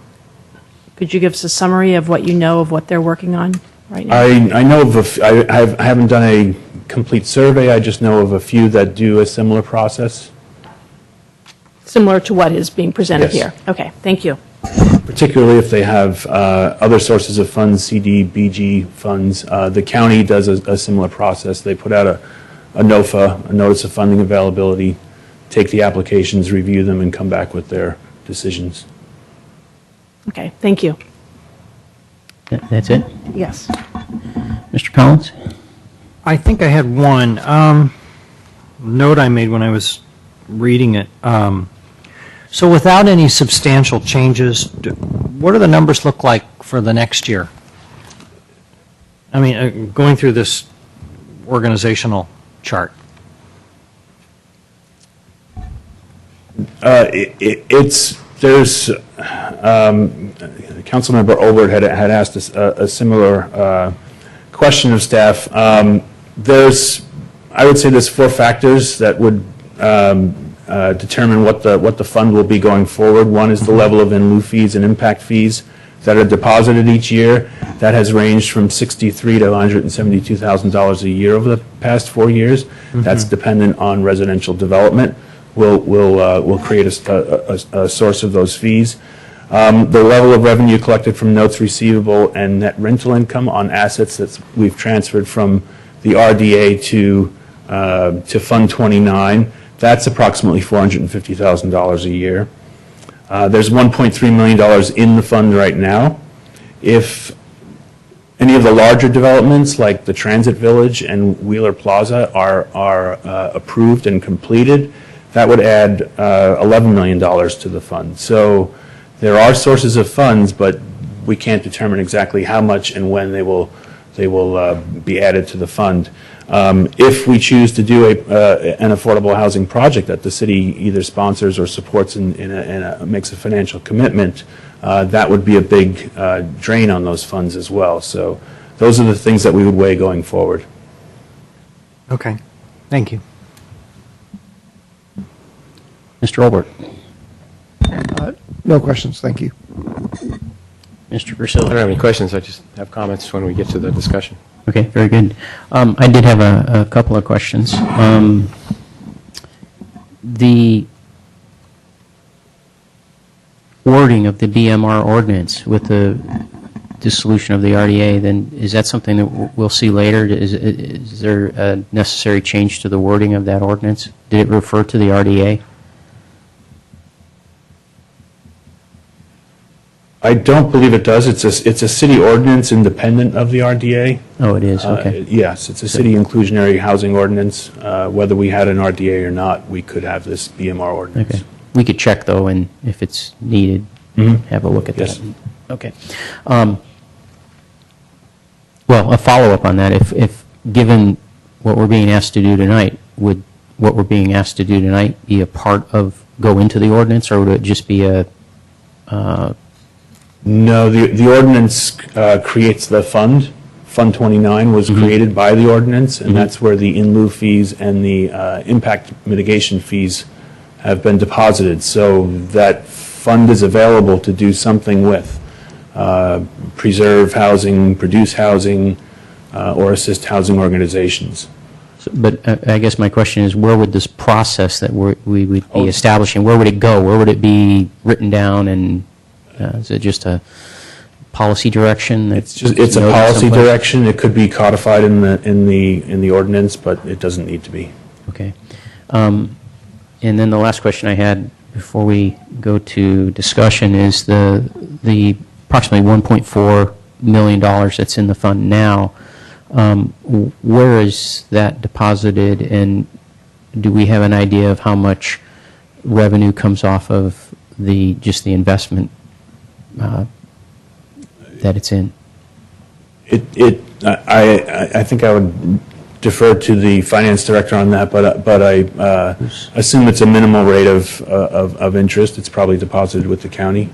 Okay, so it's probably one of those very conservative accounts. Okay. And I did have one other question. When I saw that figure, the 1.4 million, first thing that came to my mind when I'm looking at, about 121,000 last year, and this year I saw the recommendation was to be somewhere around 100,000. That could go on for quite some time if you were just taking from the 1.4 million that's there. But obviously, I guess there's other things that somebody has in mind for that $1.4 million, not just giving away to these as grant funding. That's correct. Can you highlight some of those? Especially things that might be more immediate in the next 2-3 years? The Wheeler Plaza project had envisioned an affordable housing component to it. As originally conceived, there were going to be units included within the project. As most recently conceived by the developer, it would generate an in lieu fee that the city could then go use to create a 100% affordable project, for example, a senior living project. But I'm not following then, and how is any portion of this 1.4 million, what would it be used for on Wheeler? And you had said if Wheeler were to happen, then this fund would get larger, and they would use that accumulation of funds to either purchase land or support a nonprofit housing developer to build their project. Typically, affordable housing projects will require subsidies from the local government, the state government, the federal government by using tax credits and tax-exempt financing. So all those sources get bundled together in order to build the project. But it's a subsidy, but it comes back to you. So it's almost like making a loan, although it's not really a loan. There's no interest or anything like that. But if I understand you correctly, you could use part of the 1.4 million to subsidize a project, but then there's some type of revenue that comes from that project that would then come back to this fund. Not the low income one. They're often done in the form of a loan without the expectation of receiving much income. It's usually they call a residual receipts note, so that if it ever becomes market rate housing, then you would recoup the benefit of that. But it's typically committed for the long term. So the market rate, as I understand it, the market rate housing kicks the money to us, Correct. But then we use it to build low income. That low income housing doesn't kick any money back to us. Correct.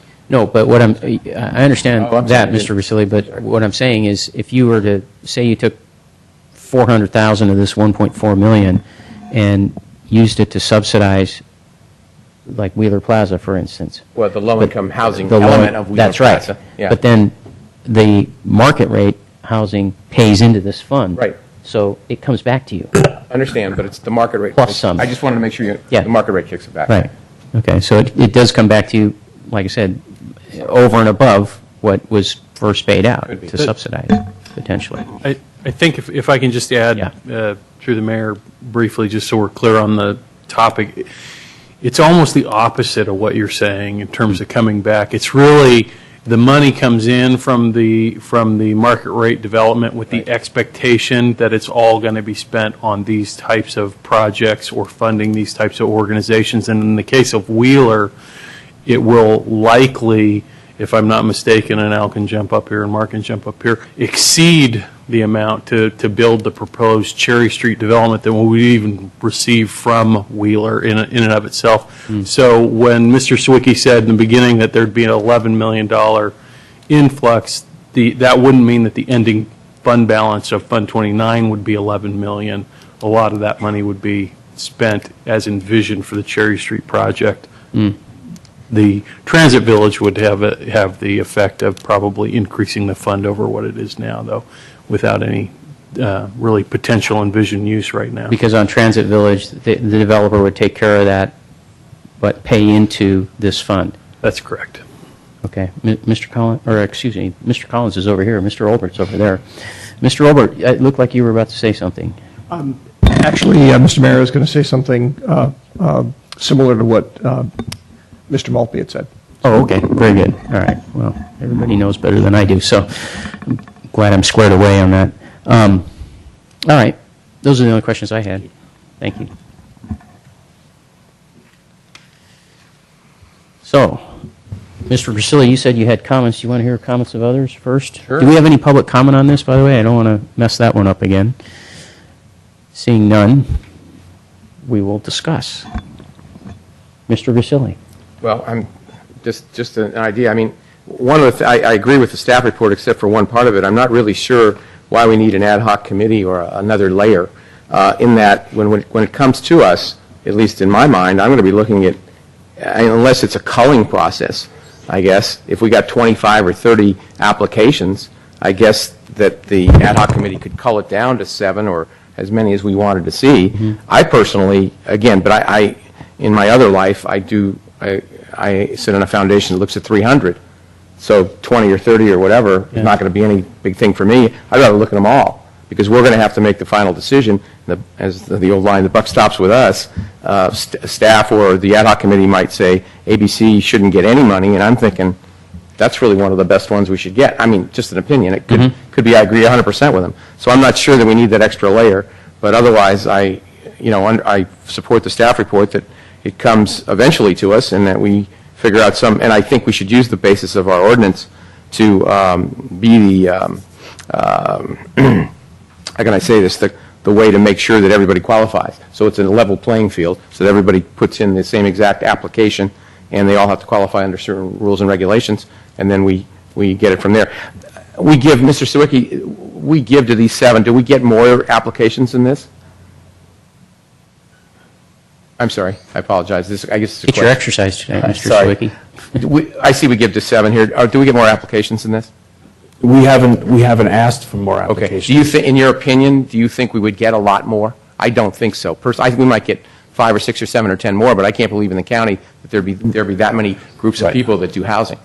Especially I think will become more of a function of deciding more or less of for each of the organizations who should much? be getting more or less. Yes. Yeah. But as far as I know, and I don't know everything in the county, but as far as I understand, there's not a whole lot more than these folks that are. There may be a few that I'm not aware of. I wouldn't expect more than a handful more. I wouldn't expect more than another 5 or 6. I mean, I don't even know where they'd come from. So I'm just saying it's not like you're going to get 300. So that's why I somewhat question the extra layer here. But that's just my comments. Very good. Interested to hear what everybody else has to Yeah, say. me too. Thank you, Mr. Mayor. Actually, I like my colleague, Mr. Grisilli's observation. I too support the staff proposal, but I think eliminating the extra layer in this context is fine. And I'm also pleased to hear that I think we have a volunteer to cull the applications if, in fact, we do get a lot of them. Somebody with experience. Well, and both in housing and in culling, that's for sure. Yeah. Comments over here? Oh, yeah, I'm definitely in support of doing this. I agree, we probably don't need an ad hoc committee, but if there was a reason for getting another group of folks who are interested in housing involved, and this would be a good way to leverage that out, I would support it. For simplicity's sake, I think it's easier just to do it the way Councilor Grisilli was mentioning. I do think we probably would pick up another 5, 6 other nonprofits who would be interested, partly because there's kind of a circle of nonprofits that provide housing, whether it's due to low income or other kinds of support housing that's provided, that the word spreads from one organization to another. We're not talking about large amounts, but given the way the economy has been, some of these nonprofits are looking for little bits and pieces. If they can pick up, $15,000, $30,000, it really helps them to be able to operate more efficiently. So I think this is great. to do it in a more organized process this way. And I think it makes us look more like grown-ups in the world of awarding these kinds of grants. So I think it's a great direction to go in. Collins. My only comment is I also support it. I'm familiar with 5 of these programs, and they're all wonderful causes. But as I go through them, I know they all have specific purposes. HIP Housing, I used to serve on their board. They're engaged as it says, home sharing services for seniors. PARCA is for people with developmental disabilities. Shelter Network serves homeless people. Samaritan House serves low-income people.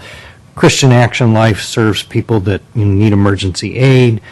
I'm not quite sure about Housing Leadership Council, but they talk about sustainable, affordable housing. The only one that I would like to see us maybe increase our support for long-term is HEART, because HEART is, and I will make full disclosure, I am on the HEART board. I'm not paid, but I am a member of the HEART board, and the reason I bring this up is that I've been exposed to what they're all about, and the bottom line is that their sole mission is to actually build more affordable housing. With the loss of RDA, to me, the long-term goal of public agencies, particularly in San Mateo County, where we have such high level of income, high housing prices, is to find a way to increase the affordable housing stock, and I think HEART actually does that.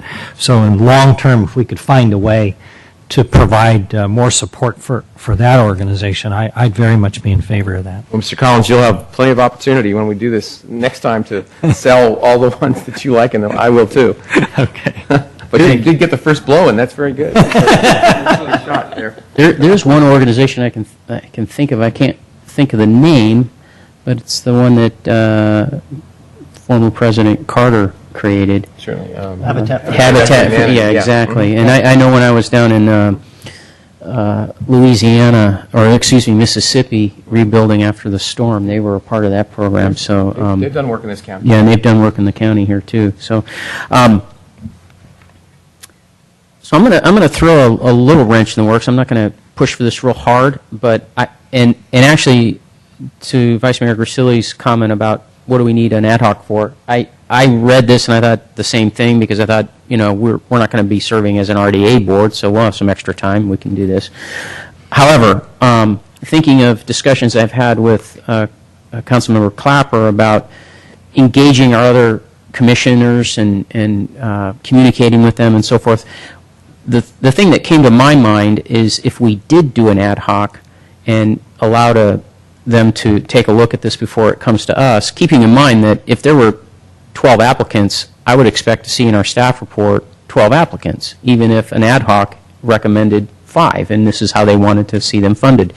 But I thought if we asked our Parks and Rec Commission to assign one person to this ad hoc, one person from EDAC and one person from Planning Commission, and give them a crack at it, it would engage some back and forth from those commissions to the council, and I think that's something that, hearing Karen's comments during her interview, could be a healthy thing for the commissions and the council.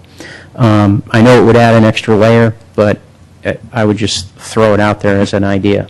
Mr. Mayor, not that I want to burden any of us with another committee assignment, but would adding a council member to that ad hoc committee make sense? I don't think it would be necessary for this reason.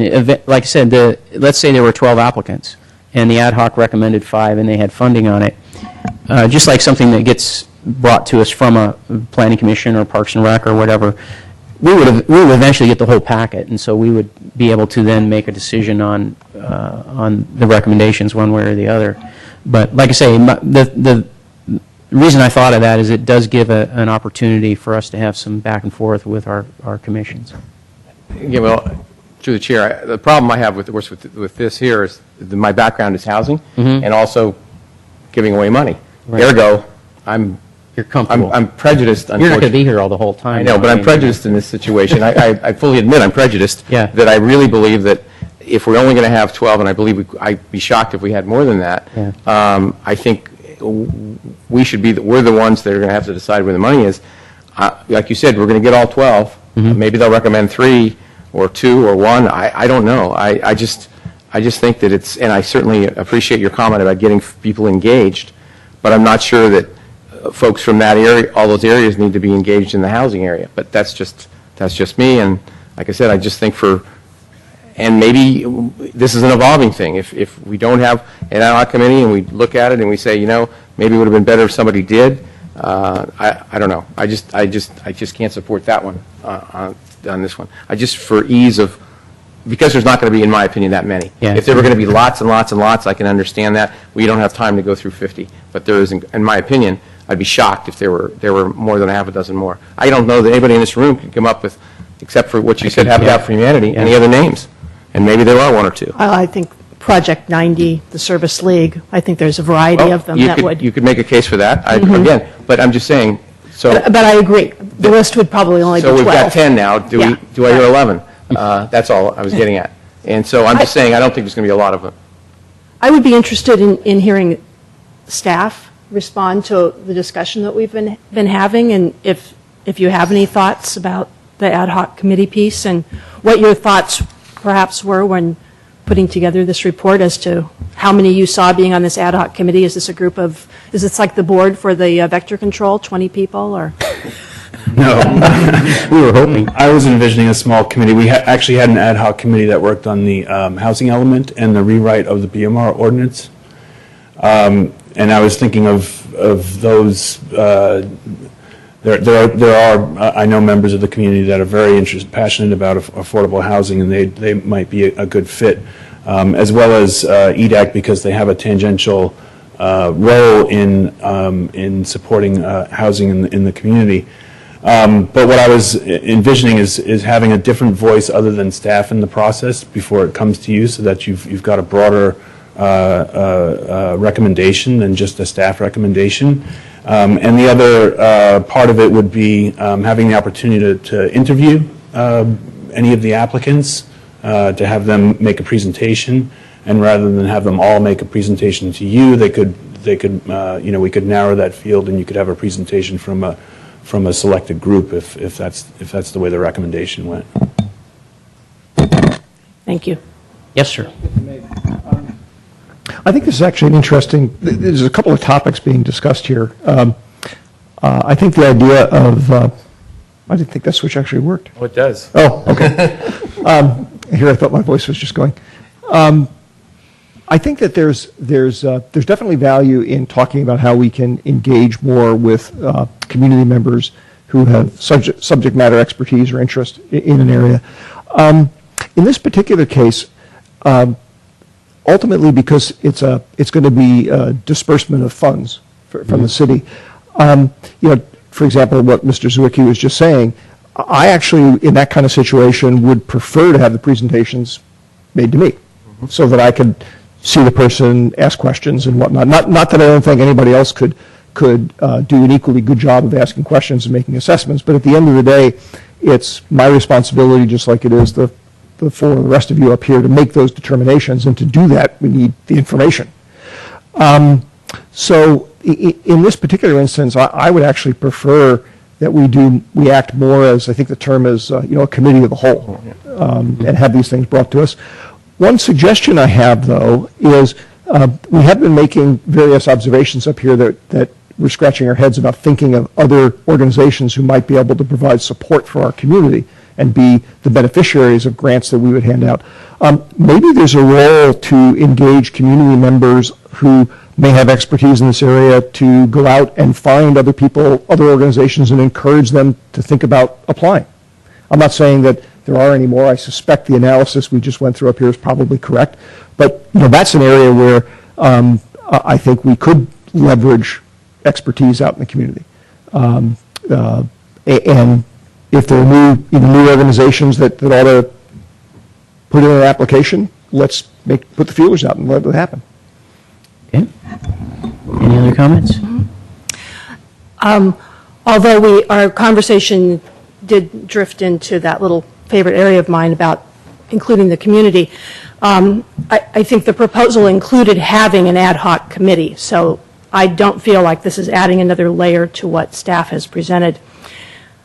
I think from a council point of view, yes, we are saying this money is going to be dispersed whenever we approve it, whenever we decide what the total amount is.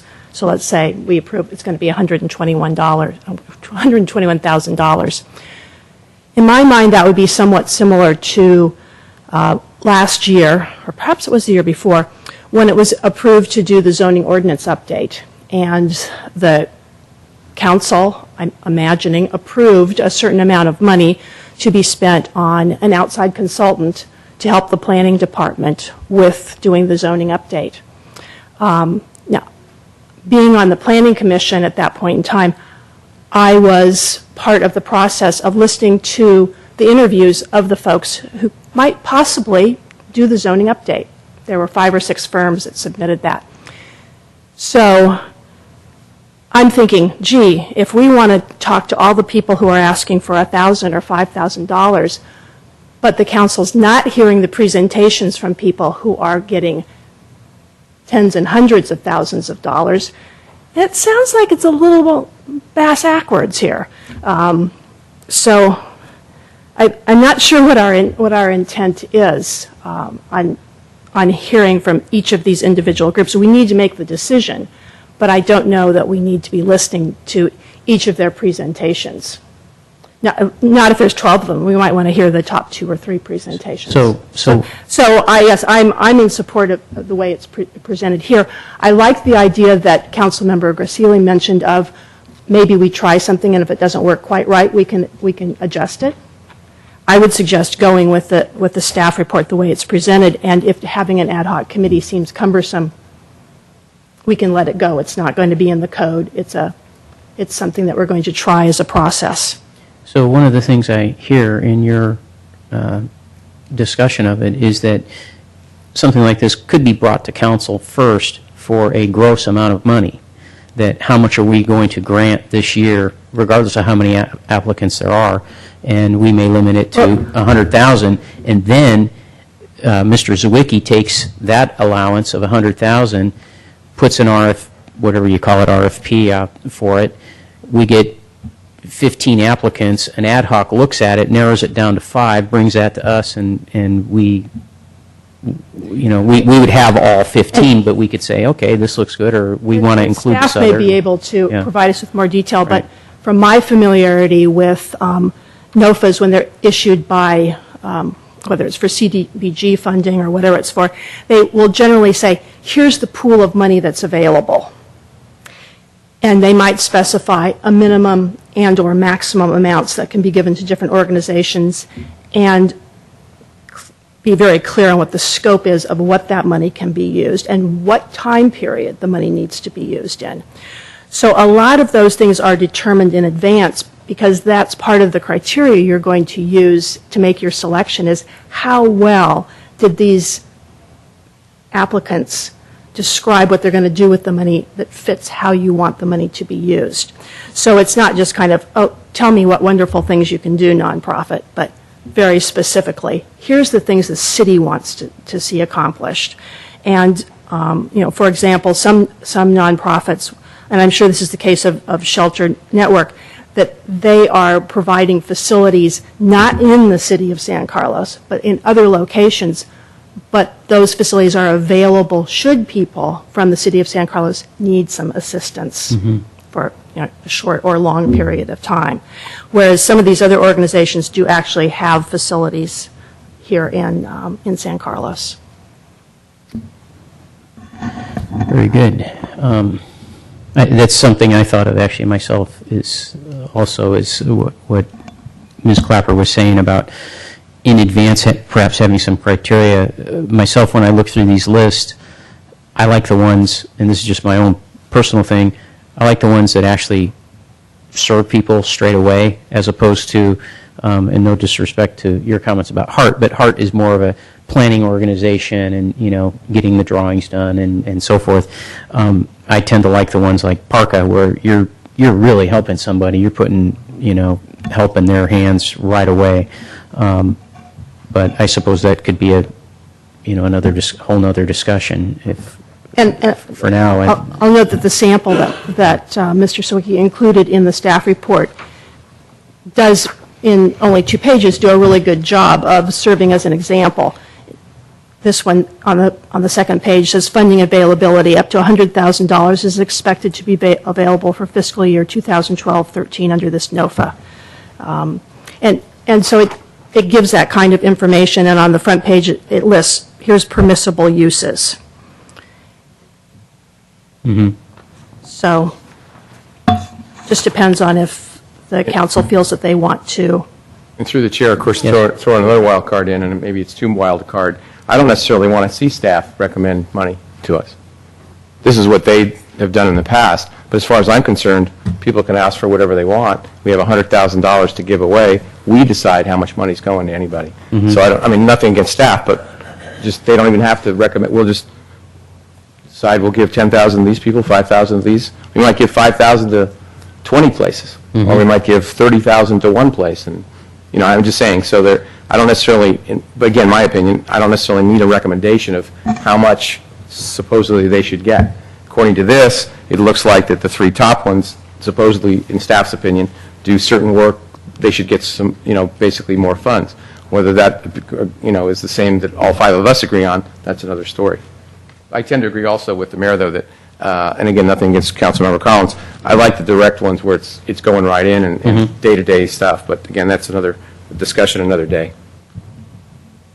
I do see this as probably being a work in process for the city because it's the first time we've done it in an organized fashion, so that the form and the description of the NOFA will probably evolve over time, as I would see there being another form that whoever is doing the evaluations would have as being a kind of a checklist of here's what we're hearing from the applicants, this is what we've seen in their applications, and this is how we're prioritizing them. So we don't need to get into that nitty-gritty, but I do see this as a work in process for the city, and we shouldn't, as a group, get too locked into how this is going to work, except that we're going to change it, that we're asking everyone to apply at the same time, rather than being at just kind of hit or miss throughout the year. I think that's the primary change that we're talking about. And before we go to a motion, I wanted to throw out another discussion item, if I may, on the letter itself. I did not care for the wording it's on the bottom of the first page where it talks about funding priorities, and it says priority shall be given to programs that can show direct assistance to San Carlos residents, and that leaves the door open, even if just a little bit, to programs that show no assistance to San Carlos residents. Not that we would make a decision that way, but if you're going to send a letter out, myself, I'd rather have it say priority will only be given to programs that can show direct assistance to San Carlos residents, because that tells the organization if you can't show, some assistance at least to San Carlos residents, don't even bother applying. And I think we should be very clear to those who are organizations that will apply to what we're about. The only problem I have with that is that they may not be able to show it today, but tomorrow somebody applies. And the other thing is sometimes there's a dotted line relationship between the people that get the direct benefit, and they are related to the people who are in San Carlos, and you're not going to see that in any reports that are presented by the nonprofits, but it may be that my brother benefits from it. But at the time, he's not living in San Carlos, but it's certainly going to help me, and as a San Carlos resident, I'm going to appreciate the fact that we support the organization. So I guess I'm a little more hardline than you on that. I would really want it to benefit San Carlos residents. I only say that because I have worked on writing grants, worked with nonprofits to write the grants to explain how it's going to meet the requirements, and written reports afterwards where you show how you've met that, and worked with the cities that are saying this is what we're trying to accomplish with this money, this is why we're offering it in this way.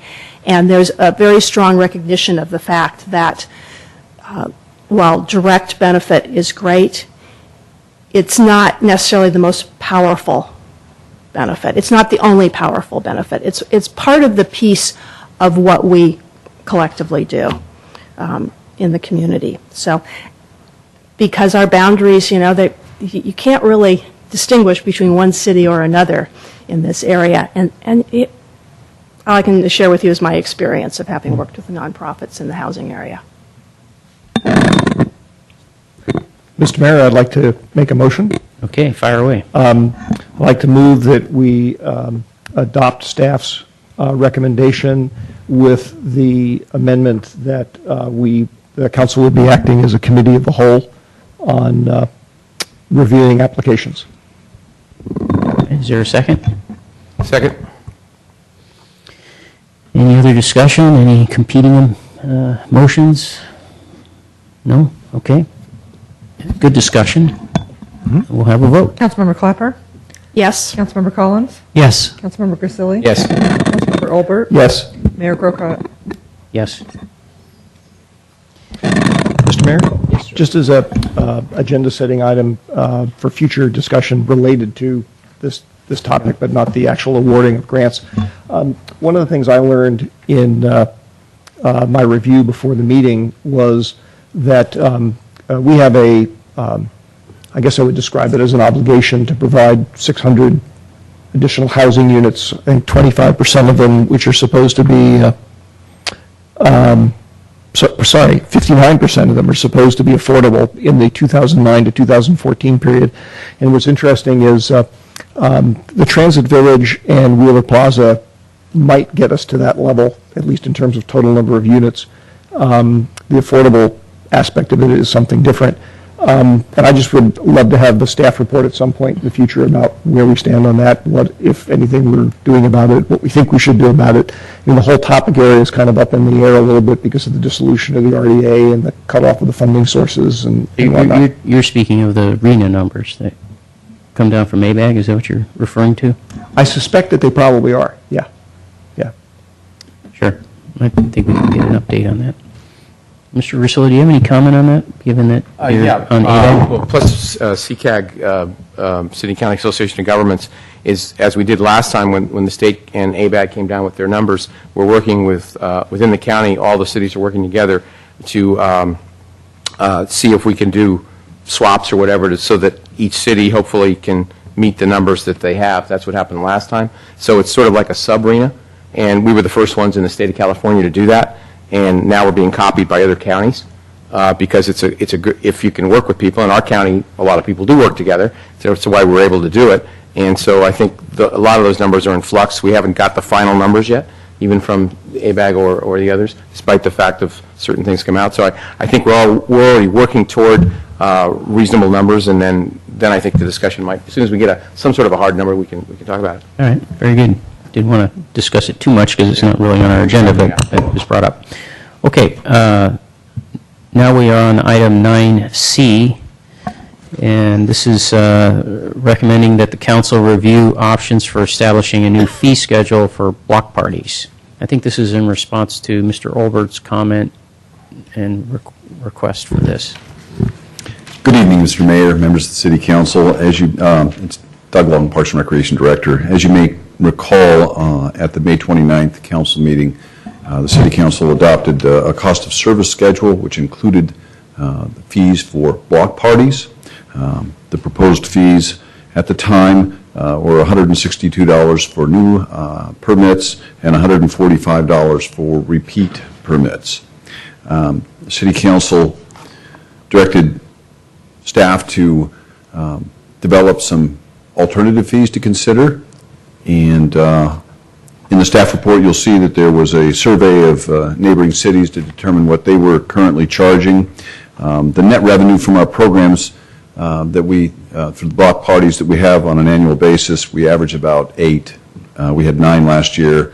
It was just shy of $1,300. As you'll notice that we do have 4 recommendations for council to consider. Of course, those are recommendations. You can come up with your own fee schedule to recommend. But number 1 is is to eliminate the processing fee altogether. Number 2 is to charge a $50 processing fee for new applications and $25 for repeat applications. Number 3, charge $75 for new and $50 for repeat. And of course, number 4 is just to adopt or stay with the original fees as adopted on the May 29th meeting. So I'll be happy to answer any questions you may have and entertain any direction. All right, any questions? No. None? Okay. Thank you for the report. I guess we'll discuss the item now then. Does anyone want to speak on? Is anybody from the public here to speak on this item? I don't have any speaker cards, so I'm kind of running blind in that regard. Okay. Council. Olbert. I suppose since I was the progenitor. Yeah, progenitor, that's a better word than instigator. Of this idea. Yeah. Progenitor. Yeah. I was going to say generator, but that sounded kind of inhuman. This is something I actually think that I'm glad staff did the analysis. I'd like us to think about, at least as an experiment, thinking about waiving the fee. Yes, clearly it would be costing us $1,300 to do that. I think we can probably afford that. And to me, I view this as admittedly not quite on the scale of a community-wide type community building thing like Festival of Lights and whatnot. It is still under the general rubric of community building. It's on a more local level, but it is community building. And for what it's worth, I know, I'm sure you folks have heard too, from some of the neighborhoods that do this, they would probably really appreciate it, and I think that would earn us some goodwill. So I'd like us to consider doing it, at least as an experiment. If it turns out that when we make it free, that we have 5,000 applicants for block parties, then we can review and decide to make it not free in the future. Other council members? I would tend to agree with Mr. Olbert.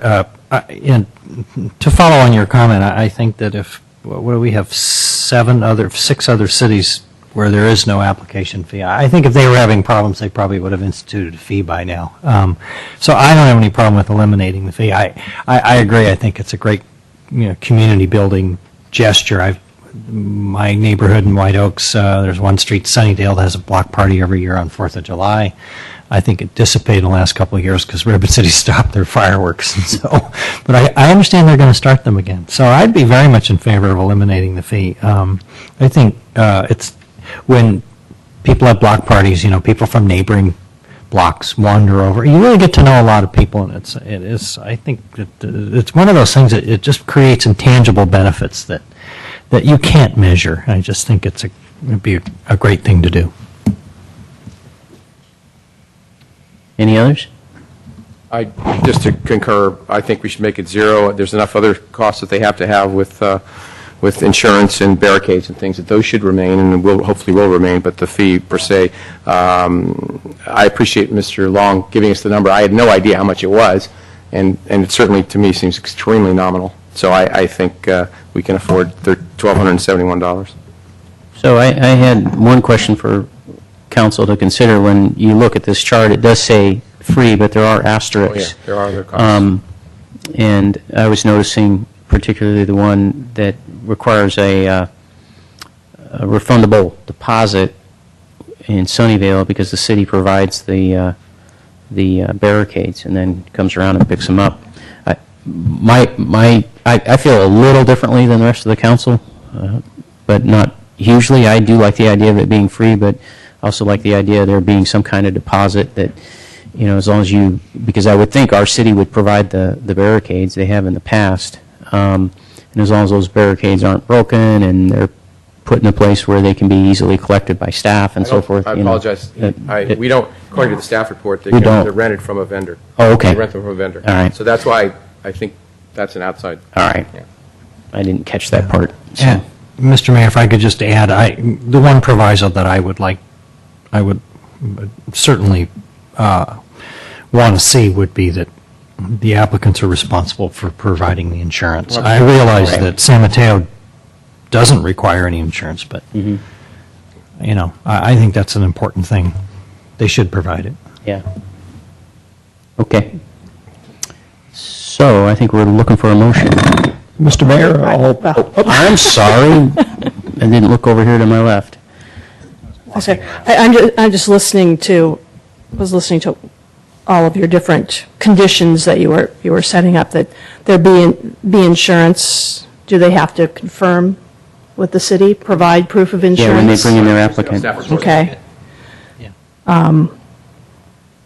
All we're really doing is eliminating the processing fee. None of the other fees. We're not changing it as far as I understand it. Everything, all the other rules are still in place. We're just eliminating the processing fee. So everything else they have to pay for, barricades, insurance, everything. And I guess if there is no processing, the fee could go away. But if there's going to be time required of staff to review the insurance information, then to drop the fee, but we're still charging fees for everything else we charge them for. So if I'm someone that doesn't have a block party, but I'm going to do something else with the city, can I use my no block party fee allowance for something else? I'm just wondering if I agree it's a small amount of money, Yeah. but I'm just concerned that the precedent could be a slippery slope in terms of people asking that question. So, any thoughts on that? Well, the city is, as I understand it, the city is a pass-through for the insurance. The barricades are done privately, but they have to be there because that's the rule. I don't know what other fees. There might be one, if there's something else. Those are the only two we have. And so it's basically, you're right, it's just basically staff time. But I don't know that there's an awful lot of other things that, but again, maybe I don't have my imagination going, that it would be that slope. But anyway. perhaps we could, Mr. Mayor, we could ask Mr. Long to comment on what actually is involved with a staff review of a certificate of insurance, because my understanding is that's essentially the sponsor of the party has to provide proof of insurance to the city. Mr. Long?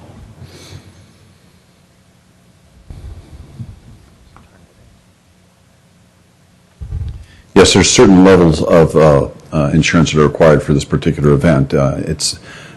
Insurance is made available through a third party through the city, and I can let you know, or they can do it through their own homeowners association if they'd like. 100% of the people that are currently having parties and have in the last 3 or 4 years have purchased the insurance through the city. So it's a relatively simple process. They just put up the money. It's approximately $125 for non-alcohol related events and $250 for alcohol related events, and they pay the fee. And a request is made by the third-party vendor to issue a certificate of insurance naming the city as an additional insured. Thank you, Mr. Long. I understand the conceptual argument, Ms. Clapper, that you're making. I have to say, in this particular instance, it sounds to me like a fairly de minimis activity on the part of the city. So for me, it doesn't rise to a level of concern.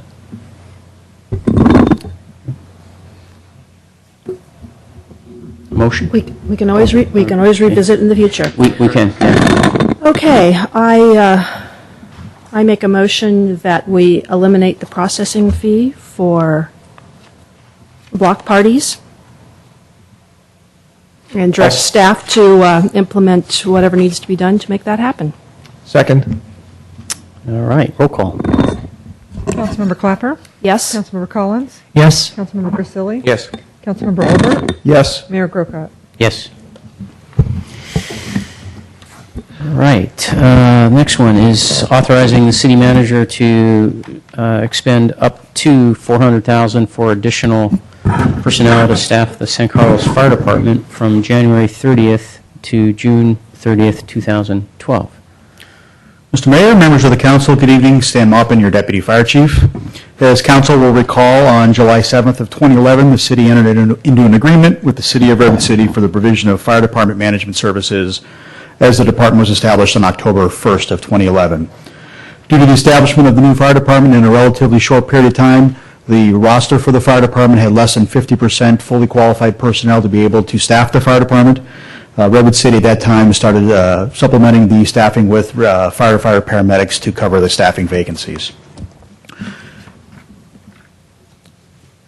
The Well, the San Carlos Fire Department, we've worked hard to fulfill these vacancies. We're still at a deficit of personnel, and we're working to fill those vacancies. At the actual time, the city will be looking to negotiate with Redwood City for a second amendment to the agreement to provide additional personnel from Redwood City to cover vacancies as they occur. At this time, we are seeking approval for the city manager to be authorized to expend up to $400,000 to cover the period January 30 to June 30 of 2012 to cover the cost for Redwood City to provide the firefighter paramedic services. Good. Thank you, Deputy Chief. Do we have questions? Mr. Robert? Thank you, Mr. Mayor. Thank you, Deputy Chief. So effectively, as I understand it, at least for this first 6 months period, the net change in the city's expenses is about $50,000 from the staff report because there's $350,000 of salary costs that were budgeted for positions that are not filled. That's correct, the salary savings, yes. Right. What's that picture look like for the balance of the year?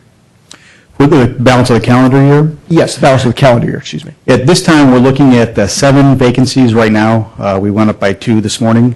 We have 1 personnel that we just are offering a job to that will come on board here in the next couple weeks, which will reduce those vacancies to 6. We have 3 personnel that we'll be able to hire, but we'll have to go through the firefighter academy, which will graduate approximately January or February. So we're looking at a potential vacancy rate of approximately 5 personnel through January. And any sense on what that translates to in terms of financial costs? Or is that a question better directed at Ms. Mendenhall? Ms. Mendenhall will be better equipped to handle that. Okay. Mr. Mayor, may I ask Ms. Mendenhall to? Yes, she's in the audience, so she's game for questions. Hi. So we have in the budget before you tonight, which is the next item on the agenda, is $100,000 in contingency money. So that's assuming the same rate of vacancy, assuming that we have $50,000 for the 6 months and then $50,000 for the next 6 months. So we basically annualized the first 6 months experience. Yes. So thank you. Deputy Chief, one other question I had just in actually growing out of your answer to my question a moment ago was, so 2 people resigned today? Yes. Okay. Yes. That caught my eye, obviously. Yes. Yeah. Thank you. Sure. Other questions? I have a few, just trying to understand the figures. And this might be better for Ms. Mendenhall as well, but you can stick with me if you like. It talked about in the report that the total budget for the year was around $4.1 million. And then this included a prorated amount for the fire service from Redwood City of $805,000. I take that's for the direct administrative costs. Is that what that's pulling out? The 805 is the administrative cost? Yeah, the management oversight. Management oversight. Yeah. Okay. And then I tried to do some calculations. So it seems to me what we were actually paying for in that first year was a 9-month period because we started October 1. Yes. So if I did my figuring correctly, then that's like I say, that's 9 months for the whole fiscal year. And so then what I did is tried to figure out what would it be if it were a year. And I came up with just around, $5.47 million. And then I was adding the $50,000 net that you were talking about, and that would put us at about $5.5 million for if we annualized it. Yes. So for the next year, that's about what we might expect. That's correct. That's correct. Okay. Except in the budget, excuse me, through the chair, the budget is spent about 6.4, is that correct? It's a higher amount. I don't mean to criticize. Yeah, and it's a higher amount, isn't it? There might be some other items in there other than. The budget has a $5.7 million number. I stand Net of corrected. revenues, it's closer to 5.5. I stand corrected. Thank you. Okay. We can talk about that more when we get into the budget then. Okay. Any other questions for the Deputy Chief? None? Okay. Thank you. Thank you. Discussion.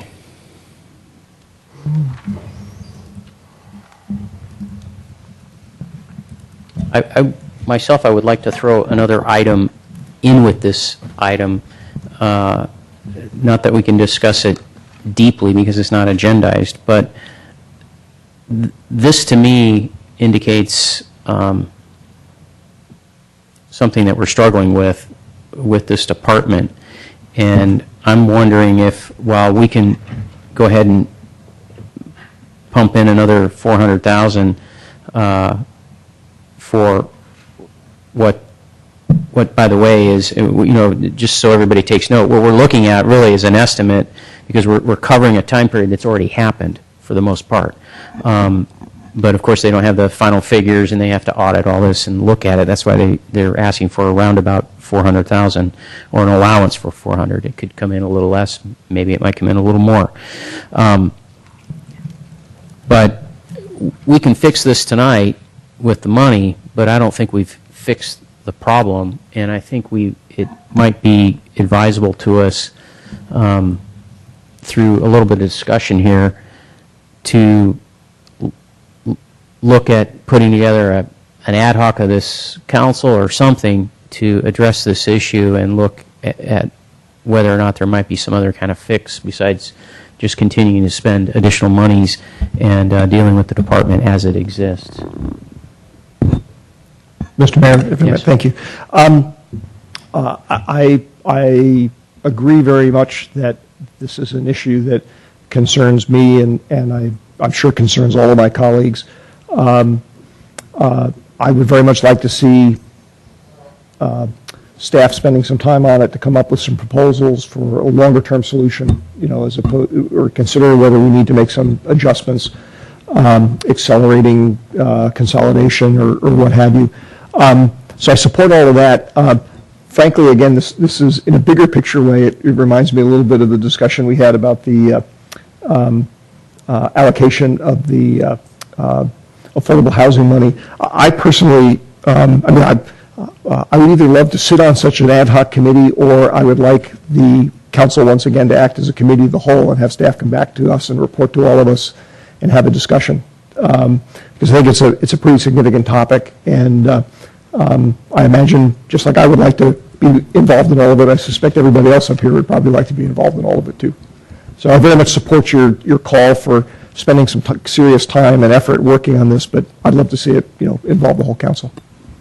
And by the way, maybe I misspoke a little bit, because if you look at the alternatives, it does give us the for instance, item 2 is authorize the city manager to negotiate an amendment to the agreement and bring this amendment back to the city council. To do that, we could look at having some kind of ad hoc of the council to work with the city manager on what that might look like. And so we could actually combine alternatives 1 and 2 and reword it a little bit or whatever. Mr. Rubens, if you see me skewing off course here, jump in. But well, I think that I'm looking at the agendized item, and it talks about authorizing the expenditure. The other option in the staff report is really something you've already authorized the city manager to do, and that's to continue the discussions with the city of Redwood City to review the contract and next year's contract and any adjustments that might be required.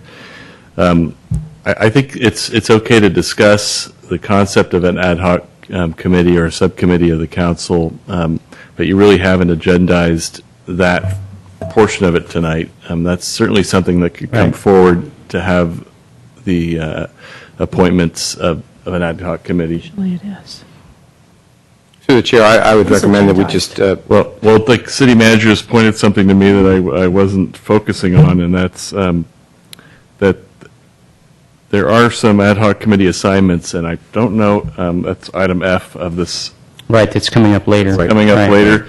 And if there's something involving fire on that list, then I think you could point you have through the that. fire board members, but I don't know that you have an ad hoc committee. Yeah.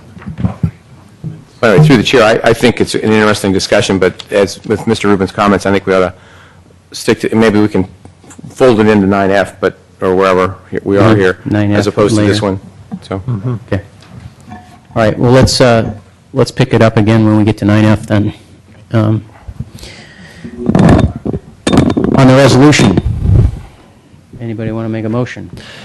Mr. Mayor, I move that we adopt resolution number 2012-34, 34. resolution of the City Council of the City of San Carlos authorizing the city manager to expend up to $400,000 for additional personnel costs to staff the San Carlos Fire Department from January 30th to June 30th, 2012. I'll second that. I do have one question that came to mind as Mr. Olmert was reading that, and that is, Mr. City Manager, if this was, let's say Redwood City does their work and they come up with a figure that's, even $1 over the 400,000, what happens? I come back to the city council. It will. Okay. All right. Very good. Thank you. Roll call. Councilmember Clapper? Yes. Councilmember Collins? Yes. Councilmember Grisilli? Yes. Councilmember Olbert? Yes. Mayor Grocott? Yes. Right. That brings us to item 9D, and that has to do with the budget. Does the council want to take a short break before we carry on with this item? Is that all right? That'd be good. Okay, let's take a short break.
I'm not holding it up.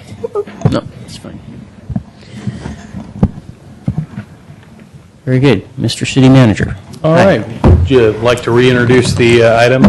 Sure. We're going to take a look now at the budget for the 2012 through 2014 two-year operating and capital budget for the City of San Carlos.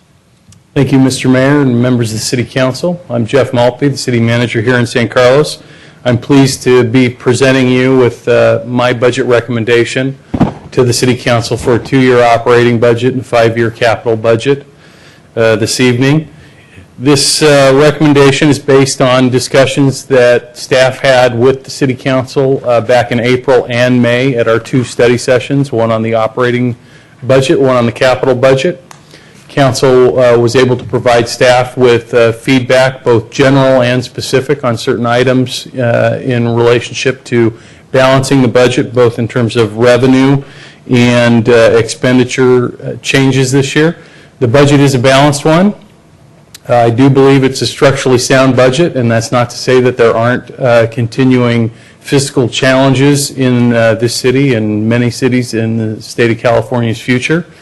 But we continue, as in the past, the tradition of the San Carlos City Council on tackling our financial issues as they come at us. This year, most notably, financial challenges stemmed from the city's redevelopment agency being dissolved, along with all other RDAs in California, by the governor and the state legislature. As you can see here, this is our current and proposed operating budget for the city, all funds. You can see it goes from $57.7 million this current year to next year $49 million. Most of that change is related to the redevelopment agency going away. That's money that will not be coming back. We get a tiny bit of it back, but it's a significant reduction, primarily in the form of available capital resource money that we've used. It drops a little bit the second year. That second year drop, the difference between 2012-13 and 2013-14 is really just primarily timing in general fund capital projects and sewer capital projects. It's not an actual reduction in operating revenues. In terms of revenue generating efforts that the city is currently involved in, and there are many, we're highlighting just a few here. Since 2000, the city staff have provided services, financial services, and in the past few other services to the South Bay Waste Management Authority and the City and County Association of Governments. It brings in approximately $200,000 of revenue. This year we began providing recreation services to the City of Half Moon Bay. We're anticipating that will bring in approximately $75,000 in revenue. And we think that there's potential in the future through that partnership for increased revenue through those activities as the programs that we're offering the Coastside community, the recreation programs, begin to take hold and grow out there. We develop a following, much the same way we've operated our recreation programs here in San Carlos in the past. We're currently working with a third party who's proposed to replace, that owns a large freeway billboard in town and would like to replace that billboard, take that one down and replace it with an electronic billboard in the 101 freeway on the west side on city-owned property that would, if negotiated, generate approximately $300,000 to the city annually for up to 25 years. In terms of cost-cutting efforts, since 2005, the City Council has eliminated 19 full-time positions through consolidation of departments, reorganizations, and several layoffs. We've eliminated the Healthy Cities and Special Needs Program, which was transferred to the school district and later became a 501c3, which the council is providing some funding for, but is no longer an official city program. We've made significant reductions in administration, planning, building, recreation, fire, police, pretty much every service you can think of that the city provides has been touched since 2005 in terms of reductions. There have been numerous labor concessions for the last 2 labor contracts from all the employee groups in the city that cover both retirement benefits, healthcare benefits, salary, and several other paid time off type benefit reductions that the employees have given back to the city in an effort to do their part to address the ongoing budget deficits that were occurring. We've had an ongoing holiday furlough where we require employees to take time off. It's a forced time off program over between Christmas and New Year's, approximately a week. That's been in effect now for, gosh, I think 8 or 9 years. And a year or 2 ago was expanded from 3 days to, I think, up to 4 or 5 days, which continues to generate some savings for the city. Shared services have been a very large focus for the last couple of years in terms of restructuring our budget. A contract with the Sheriff's Office for police services saves approximately $2 million and has allowed the council to add back some significant increases in traffic patrol services over last year's budget and now proposed in tonight's budget based on discussions that we had at the study session a month or so ago. We have our contract with the City of Redwood City for fire management, which began last October, which you discussed earlier, which saves the city approximately $1 million. We have a contract with the San Mateo County Communications for 911 dispatch. Dispatch, as provided by the city, was contracted out several years prior to the City of Menlo Park. That contract expired a year after we began our police services with the Sheriff's Department. We concluded pretty much at the same time that we were contracting with the sheriff that it would not only be more cost-effective but a more efficient way once we were going with the Sheriff's Department to provide 911 services to our community for police, that we would come back and recommend to the council to contract with the county communications for those services, which we did and the council did approve. For more than a decade, the city has contracted with the county communications for fire 911 services, by the way. We contract with private firm Gachina for parks maintenance services, saving approximately $500,000 and increasing the number of man hours spent maintaining the parks within San Carlos.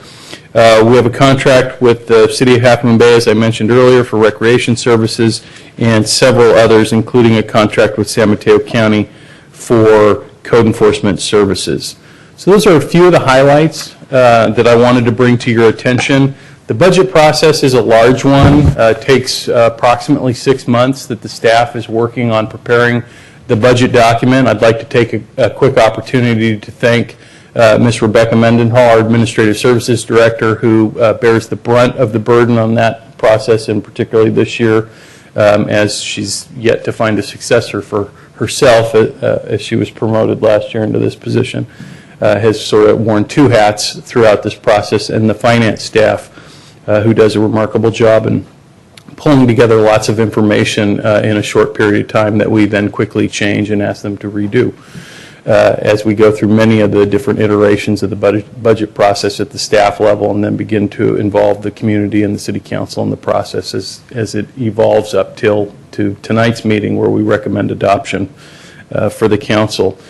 Much has been said over the last several years about the city's financial condition, how either broke we are or not broke we are, depending on one's various point of view. The city had endured a very long structural deficit, some of that relating to expenditure decisions, increased staffing levels, increased costs from many years ago, going back 8, 9, 10, 12 years even in some cases. You can trace some of those decisions back for. Much of the circumstances, the financial circumstances of the city that we've dealt with over that period of time have been outside influences, general economic ones, the dot-com bubble bursting, the great housing recession of 2008, redevelopment agencies going away, ERAF, which is the Education Revenue Augmentation Fund, the state and their systemic budget problems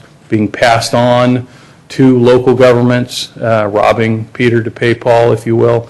We've reacted to all those things. It's been the history of the San Carlos City Council not to pass the buck in terms of its financial house, but to keep the house tidy and clean, even though sometimes, as we all know, when you clean a house, sometimes you make a bigger mess in the beginning than ultimately you wind up with. And this council and previous councils have done that type of heavy lifting to ensure that from one year to the next, the city's budget and financial house is kept in order.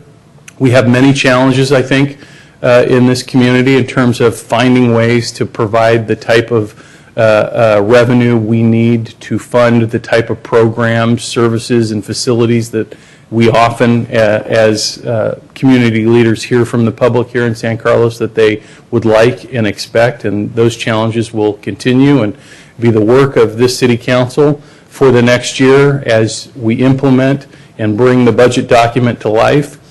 This budget before you tonight is a 2-year budget. It's the first we've done in about 6 years. I think it's a better planning tool at the staff level and the community level to look out 2 years. It doesn't mean that we're not going to come back and talk with you about the budget this time next year. We are. The mid-year will still be in February. It means we're going to spend less time putting together a big book and more time talking about the services we provide. The budget before you is just beginning to reflect its evolution towards a program-based budget. Up to this point, it's been a very traditional line item budget that represents costs strictly based on a department and division sub-level category. That will continue in the future because I think there are types of decisions that the community and the city council gets involved in where that breakdown of information is important.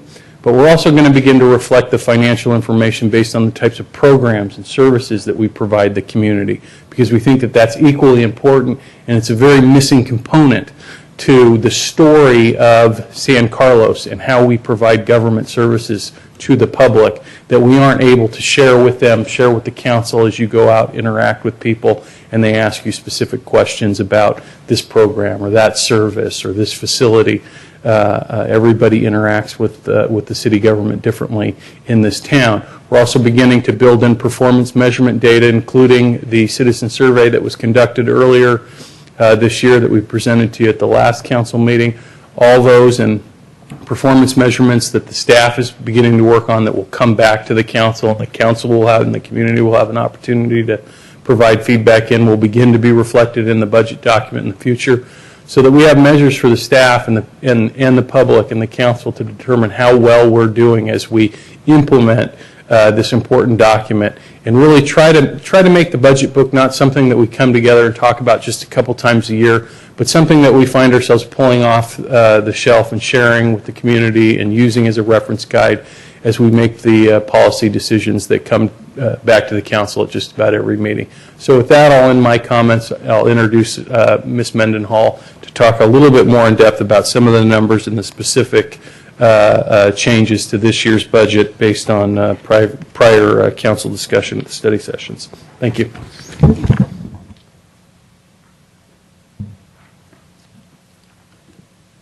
Good evening, Mayor and City Council. Rebecca Mendenhall, Administrative Services Director. So as discussed at the mid-year review in February, the fiscal year 2012 revenues are projected to be higher than budget by approximately $600,000 or 2.4%, and this is due to property tax, sales tax, and transient occupancy tax increases. Expenditures are projected to be under budget by approximately $1 million due to salary savings from holding positions vacant during the year and the $600,000 reduction in the sheriff's contract. However, as a result of action taken earlier tonight, we will be amending the fiscal year 2012 budget and the projections to reflect the increased costs associated with the fire department and the contract with Redwood City before we publish the final adopted budget book. As done in prior years, once the annual audit is completed in December, the city manager will bring forward a recommendation on how to utilize the realized savings. So general fund revenues incorporate the direction given to staff at the April study session. Changes include the adult soccer program revenues, the financial services contract increase for SBWMA discussed earlier tonight, a lease for a new billboard, and in 2014, the extension of the Kiwanis building lease. Other assumptions are as follows. For property tax, although we're projecting an increase of 7.5% over the 2012 revised budget, we're only assuming a 3% increase over the total projected revenues for 2012. Similar to property tax, for 2013, although we're projecting an increase in sales tax of 6.2% over the 2012 revised budget, we're only assuming a 2% increase over projected revenues for 2012. Current fees for services and licenses and permits assume small decreases due to the one-time revenues in this fiscal year associated with the PAMP development permits. Other uses of money and property increased approximately $320,000, and this is due primarily from the new rental revenue for the billboard that we've discussed. PAMP revenue of $661,000 has been included in accordance with the development agreement. General fund expenditures also incorporate direction given to staff earlier this year. This includes the elimination of the plan check engineer and the building maintenance worker positions.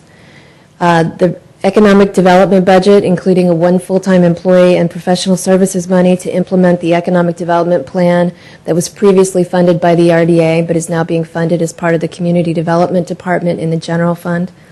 Funding for increased traffic enforcement. Reductions in grant funding for the Healthy Studies Tutoring nonprofit beginning in 2014. There's reductions in capital outlay since 2012 included money for the purchase of a fire engine from the Belmont San Carlos Fire Department and radios for the police department that were funded from prior year fund balance. This budget includes a full year of the hybrid fire department. And finally, items that have been added since the budget study session in April include $30,000 for funding for the Chamber of Commerce, and this is to pay for the streetlight maintenance on Laurel and banners downtown. In addition, the $100,000 that have contingency funding for backfilling the vacant fire department positions. The proposed 2013-14 general fund operating budgets therefore reflect operating surpluses of approximately $90,000 and $98,000 respectively, as shown here. This chart reflects the general fund revenues by category for both years. Property and sales tax continue to be the largest sources of revenue for the city. And this chart depicts the property tax revenues over time. Unfortunately, it seems to be cut off in this slide here.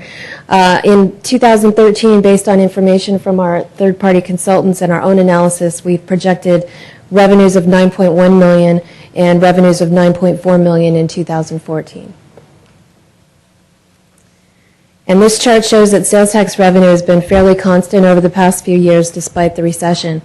We didn't see the big dips in revenues that other cities may have seen, as our sales tax base is broad and isn't concentrated in one category, such as auto dealerships.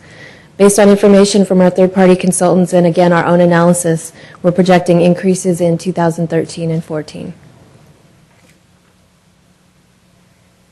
Fees for services reflect community development fees, such as zoning and plan check fees, parks and recreation fees for classes and services, fire fees for inspections, and police fees for alarm response. This year, revenues for services are projected to remain flat for 2013 and 2014.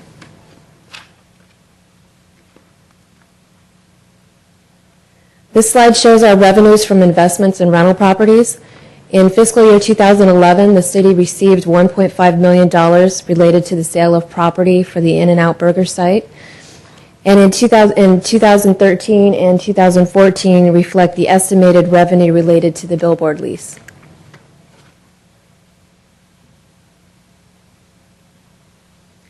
General fund revenues, or general fund expenditures, are broken down as such. Salaries and benefits have increased due to the full year of the fire department, and they also include payments related to the CalPERS side funds for the former police department and the Belmont San Carlos Fire Department pensions, estimated to be approximately $1.4 million. As mentioned earlier, and you can see here, the capital outlay in 2012 included one-time costs. That's why you see a reduction in 2013 and 2014. This is a breakdown of expenditures by department. It's important to note that public safety represents a little over 50% of the total general fund budget, And as a comparison, total property and sales tax represent closer to 54%. So while property and sales taxes are not specifically allocated to pay for public safety, we use this as a benchmark. As Mr. Malpe indicated earlier, the council has made some tough decisions over the past few years, and had they not made those changes, the total for public safety would probably be closer to 63% or more than our two largest revenue sources. And this chart just depicts the change in general fund expenditures over time. So moving on to the capital funds. This chart shows the capital projects for the next fiscal year, as we discussed at the capital budget study session in May. As you can see here, the majority of the projects will be from the general capital fund, Fund 25.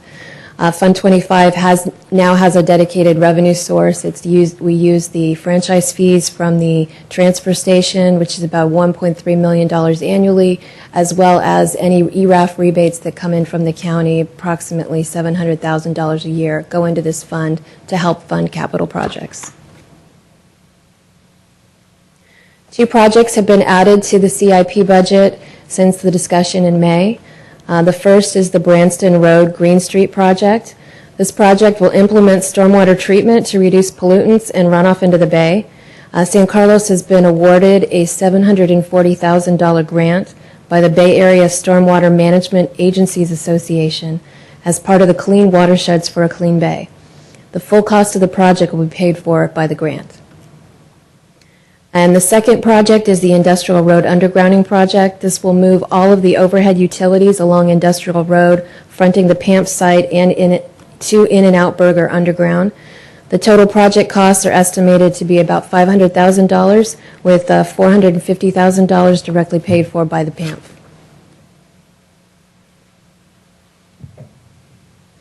Here's a graph showing capital spending over the last few years and for the next 2 years. Some of the proposed projects over the next 2 years include the implementation of the Arundel School Route Plan, Industrial Road landscape improvements, the Crestview Park renovation project, Burton Park Phase 2, the council chamber room improvements for ADA compliance, and the Cherry Street housing project. A full detail of all of the capital projects can be found online and in the back of your budget book. This year what we've done is we've done the capital projects or capital budget a little differently. Every project has its own page with additional information related to description and funding sources, so it's easier to understand what the projects are. And we've also included photos. So in summary, the recommended ending fund balance for fiscal year 2012-2013 for all funds are shown here. Under GASB 54 presentation for fund balances, the fund balances are split into several categories. There's unassigned fund balances, which are immediately available for use. Assigned balances include amounts that are set aside to be used for specific purposes. The city manager is authorized to assign balances, and included in the general fund, you'll see there's $3 million. That $3 million has been assigned for unfunded liabilities. Committed balances are those that have been committed by council via resolution. A resolution is then required to amend or rescind the committed balances. In the general fund, these include reserves for economic uncertainty and strategic property acquisitions. In the special revenue funds, this includes fund balance associated with library tenant revenues, and in capital, this includes the building maintenance reserve and equipment replacement funding. Non-spendable or restricted balances are those amounts restricted by external parties or contracts. These include reserves for advances to other funds, and in the special revenue funds, police grants that are subject to certain restrictions. And in the capital funds, those funds restricted for certain purposes such as housing, street repair, and technology purchases. So looking ahead, there's still threats to the budget. CalPERS rates continue to grow, and in March of this year, the CalPERS board approved a recommendation to lower the discount rate from 7.75% to 7.5%, which is projected to increase our rates by 1 to 2% for miscellaneous and 2 to 3% of payroll for safety. These increases will be phased in over a 2-year period, and the details of implementation will be known this October when PERS releases their actuarial studies. The unfunded liabilities include pension and retiree health.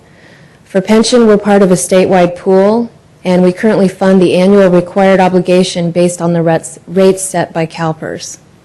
For retiree health, Council has established trust accounts to help pre-fund retiree health obligations based on biannual actuarial reports.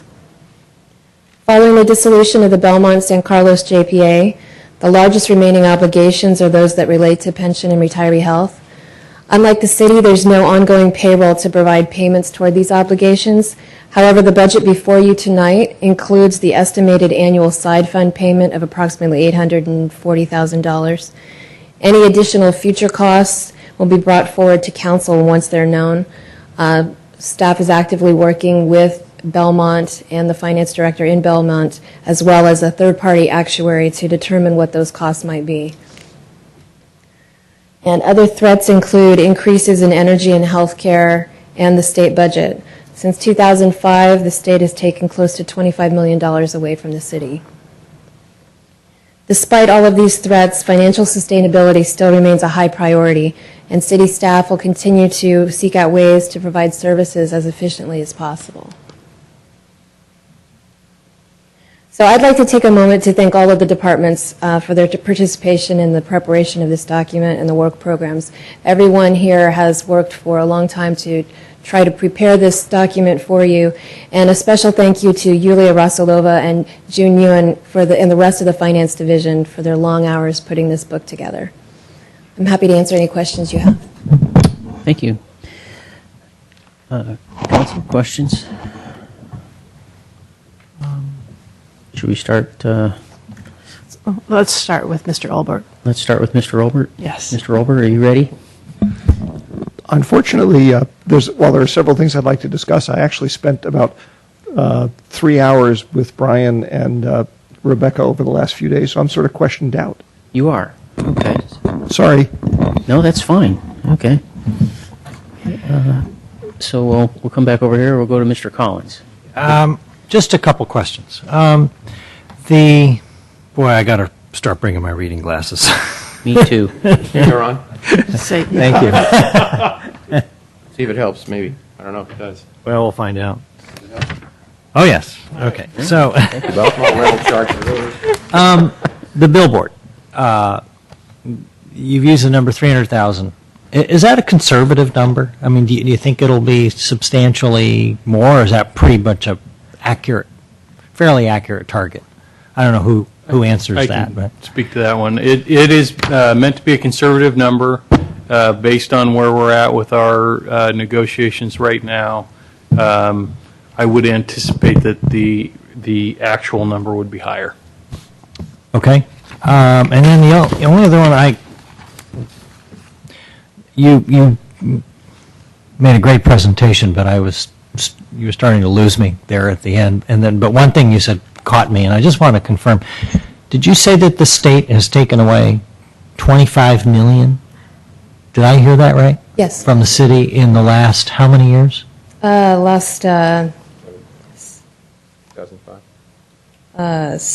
2005. Holy cow. Okay. I have to digest that. Thank you. That's it. For me. Down here. Well, I think this is great in moving into the program-based budgeting. This is really great to see, and I look forward to seeing how it transitions into including that in the org charts and the rest of the descriptions of what has been accomplished and what's going to be accomplished, because I think that's going to bring a real richness to what this is going to do. There was one question that I had for you, similar to Mr. Olbert. I had several questions that I emailed into City Hall here, and they waved a magic wand, and poof, they came back to me with some answers.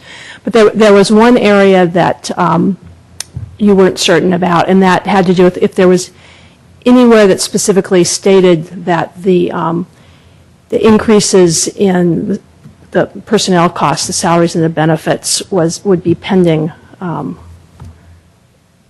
approval of those increases later in the year. that those are not increases. By approving this budget, we're not automatically approving those increases. That's I didn't know if there was some place that you had found that you might be able to direct me to that clearly articulates that if someone in the community was to say, well, where does it describe what that process is? That is correct. Any increases related to salary and benefits would be done through the negotiations process with the labor groups. So they're not, just by approving the budget, you're not automatically approving any increases. As far as where that's mentioned in the budget book, that's a great suggestion. If it's not specifically stated that way, we will add it before we do the adopted budget book. I just think it would be a good point of clarity for people in the community, should they, need to read through something that will help them fall asleep. Then, if that was towards the front, it would be a good idea. That was the only follow-up question that I had at this point in time. That's it? Yes, and Okay. my brain cells may get jogged to something else later on, but for right now. Sure. Mr. Rosilli? No, I asked, as some of the other council members, I talked to folks before, and this is, again, we've been through this a number of times, you and I, so I sort of know how the drill goes. So no questions, at least not now. Yeah. Okay, I have a few. I'll start with the easy one first. I was looking at the org chart, which is under the tab for the rest of the council. It's under org chart and programs, work programs, and budgets. And it doesn't appear to me as though it's been updated. Because, for example, it has city clerk elected and then assistant city clerk. That's all changed. The fire shows it as though it's just all fire, and I think if I look at how the rest of this is done, it seems like it should have something that shows the separation, at least the way things are now, between fire administration and then firefighters, our own employees. Is that stuff that it doesn't look like that's been updated. Can we can easily correct that. Can we bring that all up to date? And then if you flip the page over on page 96, the boards, commissions, and committees, do we still have a senior citizens advisory committee? I thought we had eliminated that. Yeah, so this also needs to be looked at. There's also the Fields Committee, the PAMP, Belmont San Carlos Fire Department, JPA. There's assignments on there that don't necessarily exist anymore, so that needs to be updated. So that can be easily done? Yes. Okay. That will be done before the final adopted budget book is published. Okay. But through the chair, the Belmont San Carlos Yeah, it Fire still DPA exists. still kind of. exists. I know. So that's why Yeah. the staff did ask me if they should keep that on there, and because it's still on your list of commissions, Right. we left that. We'll be looking at that later. And then I had a question about under personnel summary, some of these items, if you read that, I guess, it's in here, it talks about how that works. These benefits and so forth, those will come up later when we discuss contracts and so forth. For instance, I'm looking at, just to pull one out as an example, administrative leave, management employees receive 80 hours of administrative leave per year, so on and so forth. If that's something that we wanted to change, we would do that that comes under negotiations later on, correct? Yes, that's part of the negotiations process. Okay. The amount that was put in for the chamber, the last time we looked at the budget, it was 0. Mhm. Can you talk us through a little bit how we came up with the 30,000? The $30,000 represents the amount to maintain the streetlights downtown on Mhm. Laurel and the banners downtown. And before it was 90,000. Before it was 90,000, and that included a number of other items Mhm. that are not being proposed to be funded. Okay. We might have some discussion on that. All right.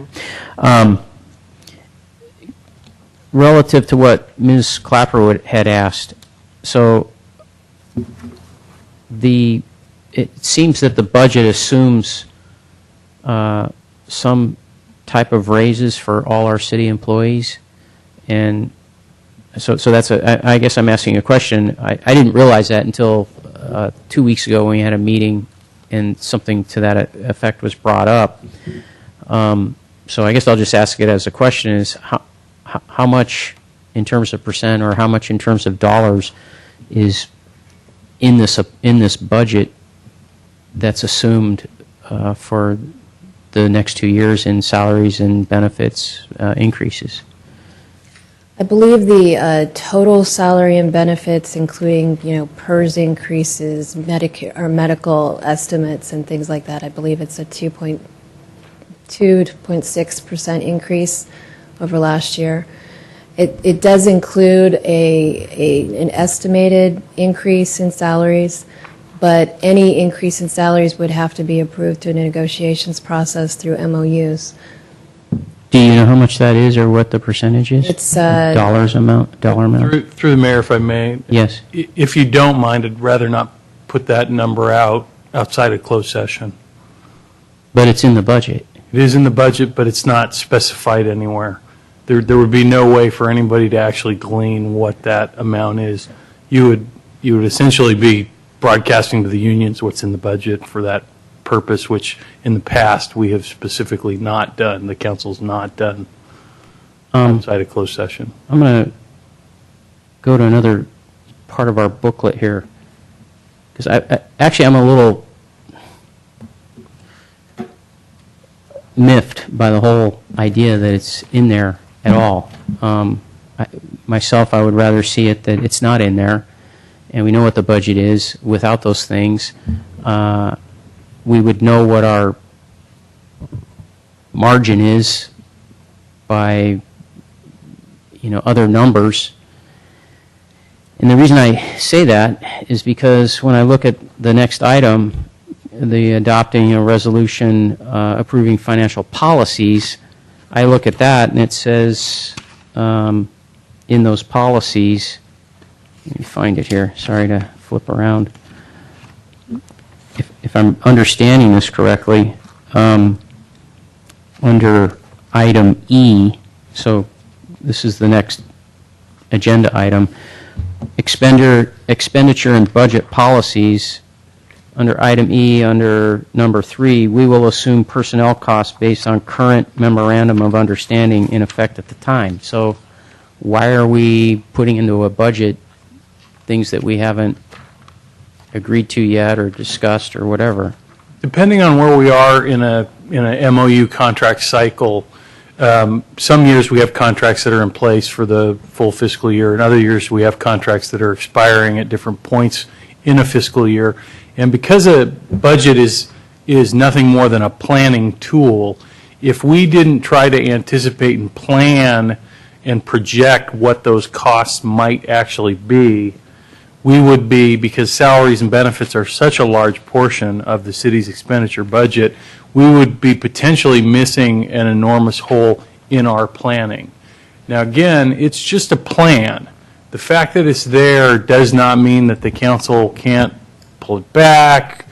In some instances in the past, additional compensation has been granted.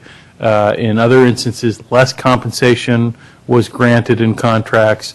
It's really just trying to find that balancing point where we think, we're guessing where the council might land and trying to get close enough that any adjustment one way or another isn't going to be a huge financial burden to the city and to the council, where you would have to literally come back and make significant changes to the budget as a result of each contract that went into place.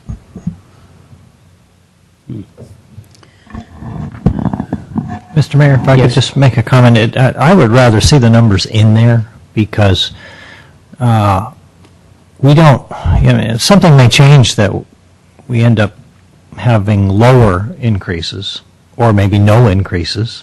It still gives us the flexibility. I would like to know I would like to see a budget with those numbers in them so that we can reasonably plan. I think not to have them in there creates a situation where we end up deciding whether or not, going back through the budget and deciding, well, how much can we really afford? I'd really have sort of a target amount, even if it's an amount that we don't actually stick to. Well, we can discuss that when we come around. I'm asking the question if it's in there and right now, and I'm being told that basically we can't give that number out because it sends a signal. Through the chair, So, may I yeah. ask a clarifying question of staff? Mr. Maltby, would it be fair to say that what is baked into the budget reflects the guidance, the collective guidance that the council has given to staff in closed session? Yes, up to this point. Up to this point, sure. It would be reflective of exactly that. Okay, thank you. Okay.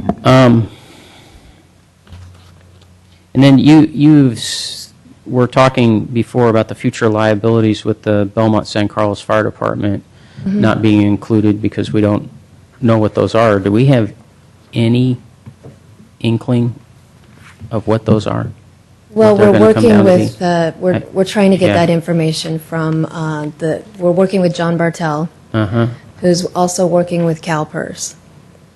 And CalPERS is getting ready to do their actuarial reports for the period ending June 30th, 2011. They're 2 years behind. So it's coordinating between the actuaries, and since Thomas Phil is the controller or the finance director for the Belmont San Carlos Fire Department, he's been leading the process. Has he, I know when I was, on the fire board, he always seemed to have his finger on the pulse regarding these kinds of things. Has he given any figures at all? Stated anything? Well, initial estimates, and these were very preliminary, was that we had an unfunded liability of around $20 million. But that number could have changed because that was based on information from June 30th, 2010. In CalPERS world, everything's 2 years behind. Right, I know. So that's why we've, through the JPA, have hired John Bartel to do some of his own actuarial work to try to come up with better estimates as to what that number is and how we would then address it. We know it's a really big nut, Yes. and we're not going to pay for it in 1 year's budget.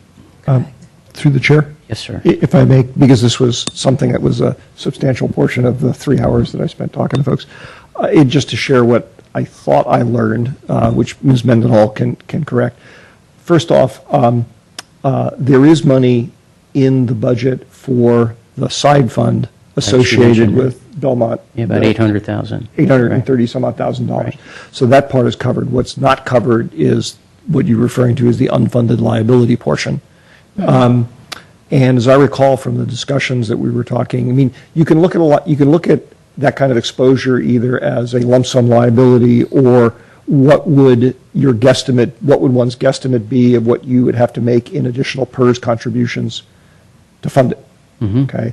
My understanding is that with a relatively low degree of certainty, because we have not heard from PERS yet, that annualized number might be someplace between $500,000 and $1 million per year for the combined entity for South County Fire. So our piece of that would be roughly 53% of that.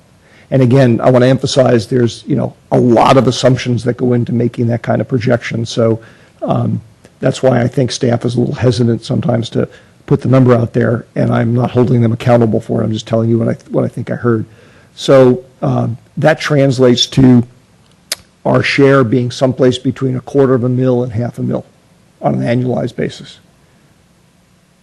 But through the chair, if I may, it could be something less than that too. Correct. We don't know because that's why we've hired this other actuary to work with CalPERS to try to get more current information.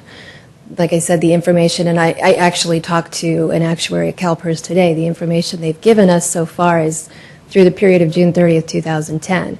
Now, there have been investments, returns, and things like that. They've also changed their assumption rates since that time. So really knowing what that number is an unknown right now. So once we do have more information, and I know that John Bartel has been in discussions with the CalPERS just recently in the last couple of weeks trying to pull this together, because not only are you interested in learning what this is, Belmont City Council is as well. The staff is anxious to figure out what we need to do to move on the next steps as part of the dissolution. So we are actively working toward trying to figure out what the number is and then working toward options on how we pay for it. Okay. Thank you. Let me see if I had any other questions. Through the chair, make a motion to extend the meeting to 10:45. Second. All in favor? Aye. Okay, that's all the questions I have. All righty, discussion. I see somebody raring to go.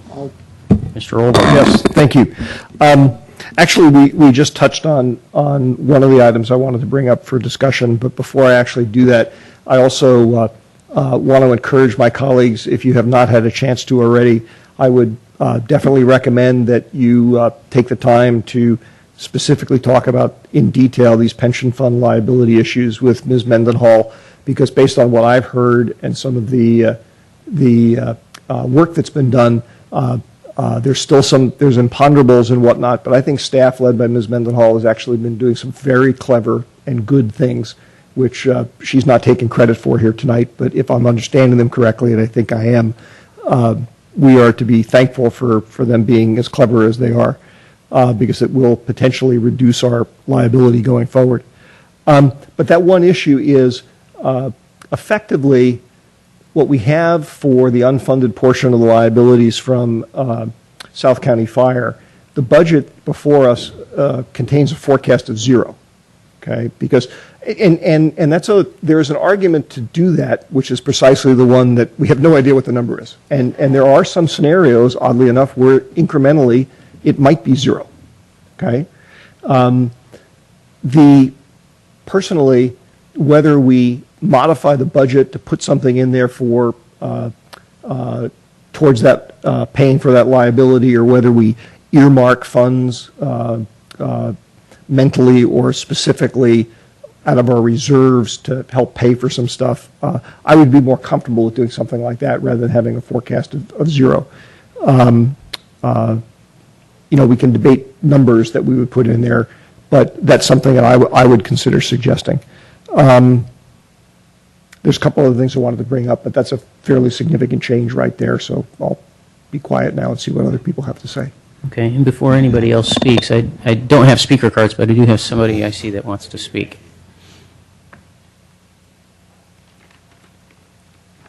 Good evening, Mr. Mayor and City Council members. My name is Mike Marcus, and I'm actually the president of the Park and Rec Foundation of San Carlos. And I'm speaking on behalf of Burton Park. I know it's part of your budget consideration tonight. Burton Park is the oldest investment city-developed park and serves as a central park for San Carlos. The central location and diversity of the activities attracts a wide spectrum of users. The park is heavily utilized year-round, with family picnics, hometown days, and concerts in the park, as you well know. In 2008, the Burton Park playground renovation was completed largely through the efforts of the Park and Rec Foundation. Based on the approved plans by the Park and Rec Department, the Park and Rec Commission, and City Council, the Park and Rec Foundation has already started to seek funding partners to assist with the raising of necessary funds to complete the Burton Park Phase 2 project. As you know, Burton Park Phase 2 comprises of 3 distinct improvements to Burton Park: a permanent outdoor stage, bocce ball courts, and the renovation of existing basketball courts. The outdoor stage will be a permanent structure with a cover. Potential uses to include musical performances currently offered through the summer concert series, movies in the park, children's theater performances, small performances including puppet and magic shows that could be held by the community. Typical attendance at the summer concert is between 1,200 and 1,500 residents of San Carlos, And the footprint of the stage will include an area immediately in front of the stage that will accommodate dancing as well as tables and chairs, and that'll be made of pavers and concrete. Basketball court renovation, the courts will feature a colorful overlay along with new standards for backboards and things like that. The bocce ball courts, there'll be 2 standard size bocce ball courts that will include a storage shack and shaded seating. Bocce ball is growing in popularity. Some of you may play it. Throughout Northern California, and cities already in the peninsula have installed courts. All of these amenities are designed to serve a broad range of ages and require minimal routine maintenance. And I urge your continued support, obviously, for Burton Park Phase 2 when considering the city's upcoming budget. So, thank you. Thank you. Okay, back to discussion items then. You were finished? I was finished. On that part. On that part. I hear you've got some other things. Okay. Any response to what Mr. Olbert's suggesting or other comments? I think it's a good idea. I'd like to know more about it. Specifically, you're talking about the pension liability. The one question I had was when you said 0, what exactly did you mean by that? I will give you my understanding, and then we can have Ms. Mendenhall correct all of my mistakes. Depending upon, visualize it this way. If there was a way that the unfunded liability that derived from South County Fire could be merged into an existing pension plan in the city, then what can happen is PERS would have to go through, it would be part of a normal PERS pool, okay? And PERS would be going through their typical annual cycle of deciding whether or not they're going to increase contribution rates or not. And they might, based on their actuarial analyses and the way they tend to lump things together, they might not increase contribution rates based off of the salaries, okay, which, of course, there are no South County Fire salaries, right? There's just the liability. And effectively, at the end of the day, from an economic point of view, what would happen in that scenario is that some portion or all of that liability from South County Fire would get disseminated across the entire state. Okay, it would be as if just like any entity as part of PERS, when we contribute money into there, we're actually, it's not like there's always individual accounts for each city, right? It's all lumped together. So the lumping process can sort of diffuse things out. I don't want to make it sound like we should count on that, okay? Because I can think of a lot of reasons why it would not work out that way. I just was pointing out that there are several arguments for keeping a number of 0 in there as the estimate, one of which is we have no idea what the number really is. The other is, yeah, there's actually a small chance it might be 0. Okay, so.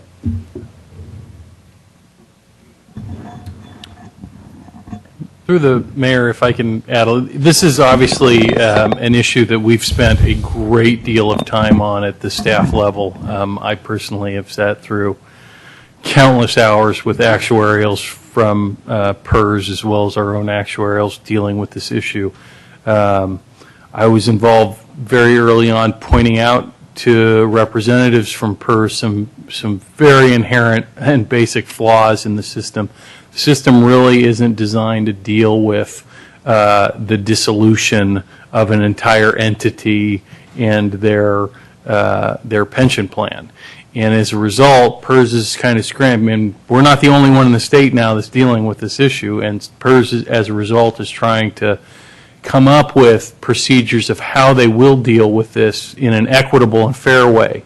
On the one hand, depending on who you talk to, you get answer A, which you wholeheartedly would disagree with, and you may talk to person B the next day and say, that's the answer I'm looking for. It just seems to be very, very fluid, which is why we didn't feel comfortable building in at this point an actual number into the budget. knowing that there are several other components related to this pension obligation that are actually in the budget. One are rates, two the side fund money from the JPA. In my mind, my plan going forward has been to continue to work through our actuarial and PERS on this process, and as soon as we have a number, bring it back for council to begin to take action on. And in my mind, one of the most likely sources and one of the reasons I'm not, as the responsible party on the staff end for this, losing a lot of sleep over it, is that every year we have savings generated from the prior year's budget, and we allocate it for different things. In the past, we've sort of been forced to allocate it for capital projects because we didn't fund capital projects at all.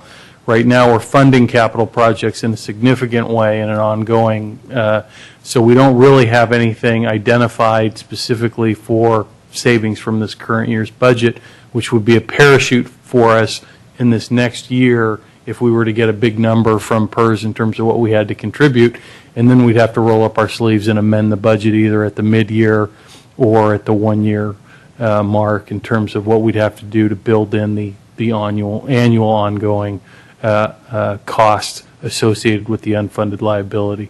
So that's sort of in the plan in the background. It's definitely something that's on the radar for staff.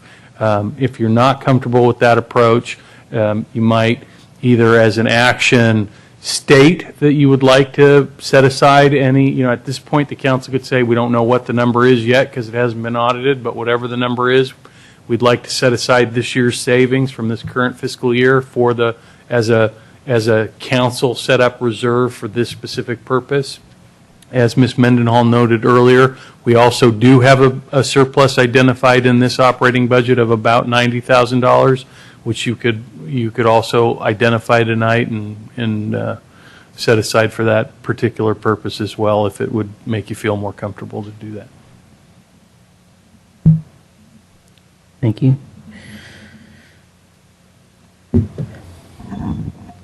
Further discussion on this item or any others? Nobody wants to talk, I'll talk. I was waiting for your comments. I don't know, it's pretty easy to me. I like the zero number only because we have I talked to Ms. Mendenhall about this the other day, round and around and around, and we just don't know the number. And I think zero is the right number now. We come back in 3, 4, 5 months, our mid-year adjustment, and we put the number in. I mean, a budget is a flexible document. We can only go on the facts that you have, for all intents and purposes there. So I think zero is the right number, personally. And I don't necessarily want to take any of the 90 or any of the other thing. Having said that, as you mentioned, Mr. Mayor, earlier, question about the Chamber of Commerce. I know it was 90, and we cut it to 30. I'm proposing, it's not a motion yet because we haven't gotten that close yet, to make it 45 this year and 30 next year. So it's cut in half this year, and then we'll go to the 30 next year. Do you have any service that you're trying to particularly? No, I just feel that when you have a 90, that to take 2/3 of it at one pop is I think, considering that the city has provided funds to the Chamber of Commerce in all the 6 years that I've been on council, each year, substantial amount of money. I think it's a large amount to cut, 60%. I'll go 50, and then the second year at least, and a 2-year budget, so people know what's coming, so to speak. Because nobody knew until we did this. I don't think the chamber had. Perhaps they did have an inkling, but not necessarily. So I would propose 45 and then 30. So it's a $15,000 change for all intents and purposes. Oh, so 45 the first year, 30 the second. 30 the second year, yeah. Just $15,000 change this first year. Yeah. Okay. Other items? Should have come over here because. Can you hold on? Of course. You were ready to go earlier. I just wanted to. No, You're fine. You sit right next to me. He's over there, and I don't have to worry about a jab. I'm fine. I'll probably have a comment or two. And he's always gesticulating, so it catches Matt's eye. Okay, go ahead, Mr. Olmert. Thank you, Mr. Mayor. First off, I was going to make the same suggestion that Mr. Vasili made regarding Chamber of Commerce funding. I actually think there are a couple of items that we used to fund that are not assumed in this budget that I wouldn't mind seeing added back. The other issue I wanted to bring up is has to do with capital spending, and I'm after spending a lot of time working with staff on the capital budget, I support what's in the budget, but I want to point out to my colleagues that on the recreation, specifically the park side alone, I really feel that we need to be thinking about the fact that we basically are committed to something on the order of about $700,000 a year on average to maintain the major parks in San Carlos. And here's how I came up with that number. You know, we've got money. Capital sense. In a capital sense. That's correct. You're right. I said maintenance, and I didn't mean that in terms of, I meant capital replacement. You know, we've got, in the budget, it's around $1.7 million for Crestview. If you think of Crestview, Highlands, Arguello, and Burton, and we allow a little bit more money for Burton, you know, sort of 3 times 1.7 million plus is 5.1, add a couple of million in there for Burton because it's larger. Assume that the life of turf and whatnot is around 10 years. The play structure is probably a little longer. Turf might be a little bit less, actually. So just like we've been starting down the road of projecting a long-term maintenance fund as something we need to deal with, I think we actually need to be approaching this from the point of view of thinking about $700,000 a year on average that has to go to the parks. And that's a fairly significant nut in my mind to come out of the general fund because that's far in excess of what we get in park and lieu fees on average. We may at some point want to even think whether there are other revenue sources that we ought to be looking at for that. But that's just a point I wanted to make that's implicit in the budget here. Just to tag on to that, I had a similar thought, and it used to be we took a lot of our capital improvement funding came from our franchise fee from the transfer station. And then when we got into difficult budget years, we just absorbed that into the operating fund and didn't put any money towards capital improvements except what we might save from year to year based on what we thought our budget was going to cost, or you know what our expenditures were going to be, and then what our revenues were. If we had any savings, then for the next year we might put that towards capital improvement, and so things were pretty thin. My thought was, in a similar fashion, allocating at least part of what we get from the PAMF money towards capital spending each year. Maybe not all of it, but because the way that was looked at when we made the agreement was the way that was developed is staff took a look at, well, if we had a car dealership or something, you know, some type of big box retail out there, what kind of revenue might we get from sales tax? And instead, we're going to approve a hospital which has very little sales tax, and that's how we came to that agreement. So that, you know, if it was sales tax money, it would just go right into the general fund and be used on operating. But it is there. It is a significant amount. It's an earmarked amount, you might say. We have a good idea what it's going to be, and to at least commit part of it each year to capital improvements doesn't seem like a bad policy, and it would segue into what you're talking about. Yeah, I would hope that at some point, not as part of the budget process, but tonight, I would hope that we could have a discussion about kind of longer-term financial planning for the city, because there are a number of other issues besides just besides just parks. We have road maintenance, we have sewers. There's a lot of things that are facing us that we ought to come up with kind of an integrated plan for. Personally, I'm not like really opposed to the idea of earmarking sources of funds. My personal philosophy is I tend to look at it more in terms of focusing on what we reasonably expect to have to spend, meaning that if the parks are, unless we're going to shut the parks down, you're going to have to replace the materials eventually. And you can stretch things out or whatnot, but that's a modest kind of change typically. And so it's more a matter of looking at adding up all the things that you expect to have to do and say, okay, that's the amount of money we're going to have to make sure that we have, and manage it that way. But, there's lots of different approaches to this. Well, I would throw in there just the discussion we were having earlier about the assumption of salary and benefit increases. Sometimes those are, they can also be based upon, I think what I heard the city manager saying is he's looking at what did you do in years prior, or maybe over a 10-year period, because years prior, recently, we've been making cuts, not increasing salaries and benefits. But looking at that, and then also looking at, what are the expected revenues coming in? My experience on the council is if you don't earmark some things, they will simply get spent, and they'll be assumed for the operating budget. They will not be set aside for capital. And so that's why I suggest, we may, even tonight, as part of this budget, I'm not sure I agree with you on just waiting and having a study session later on. We talk about those kind of things all the time, and we don't necessarily come back to it. But anyways, that's why I like the idea of earmarking some funds. Mr. City Manager. Yeah, through the mayor, if I may.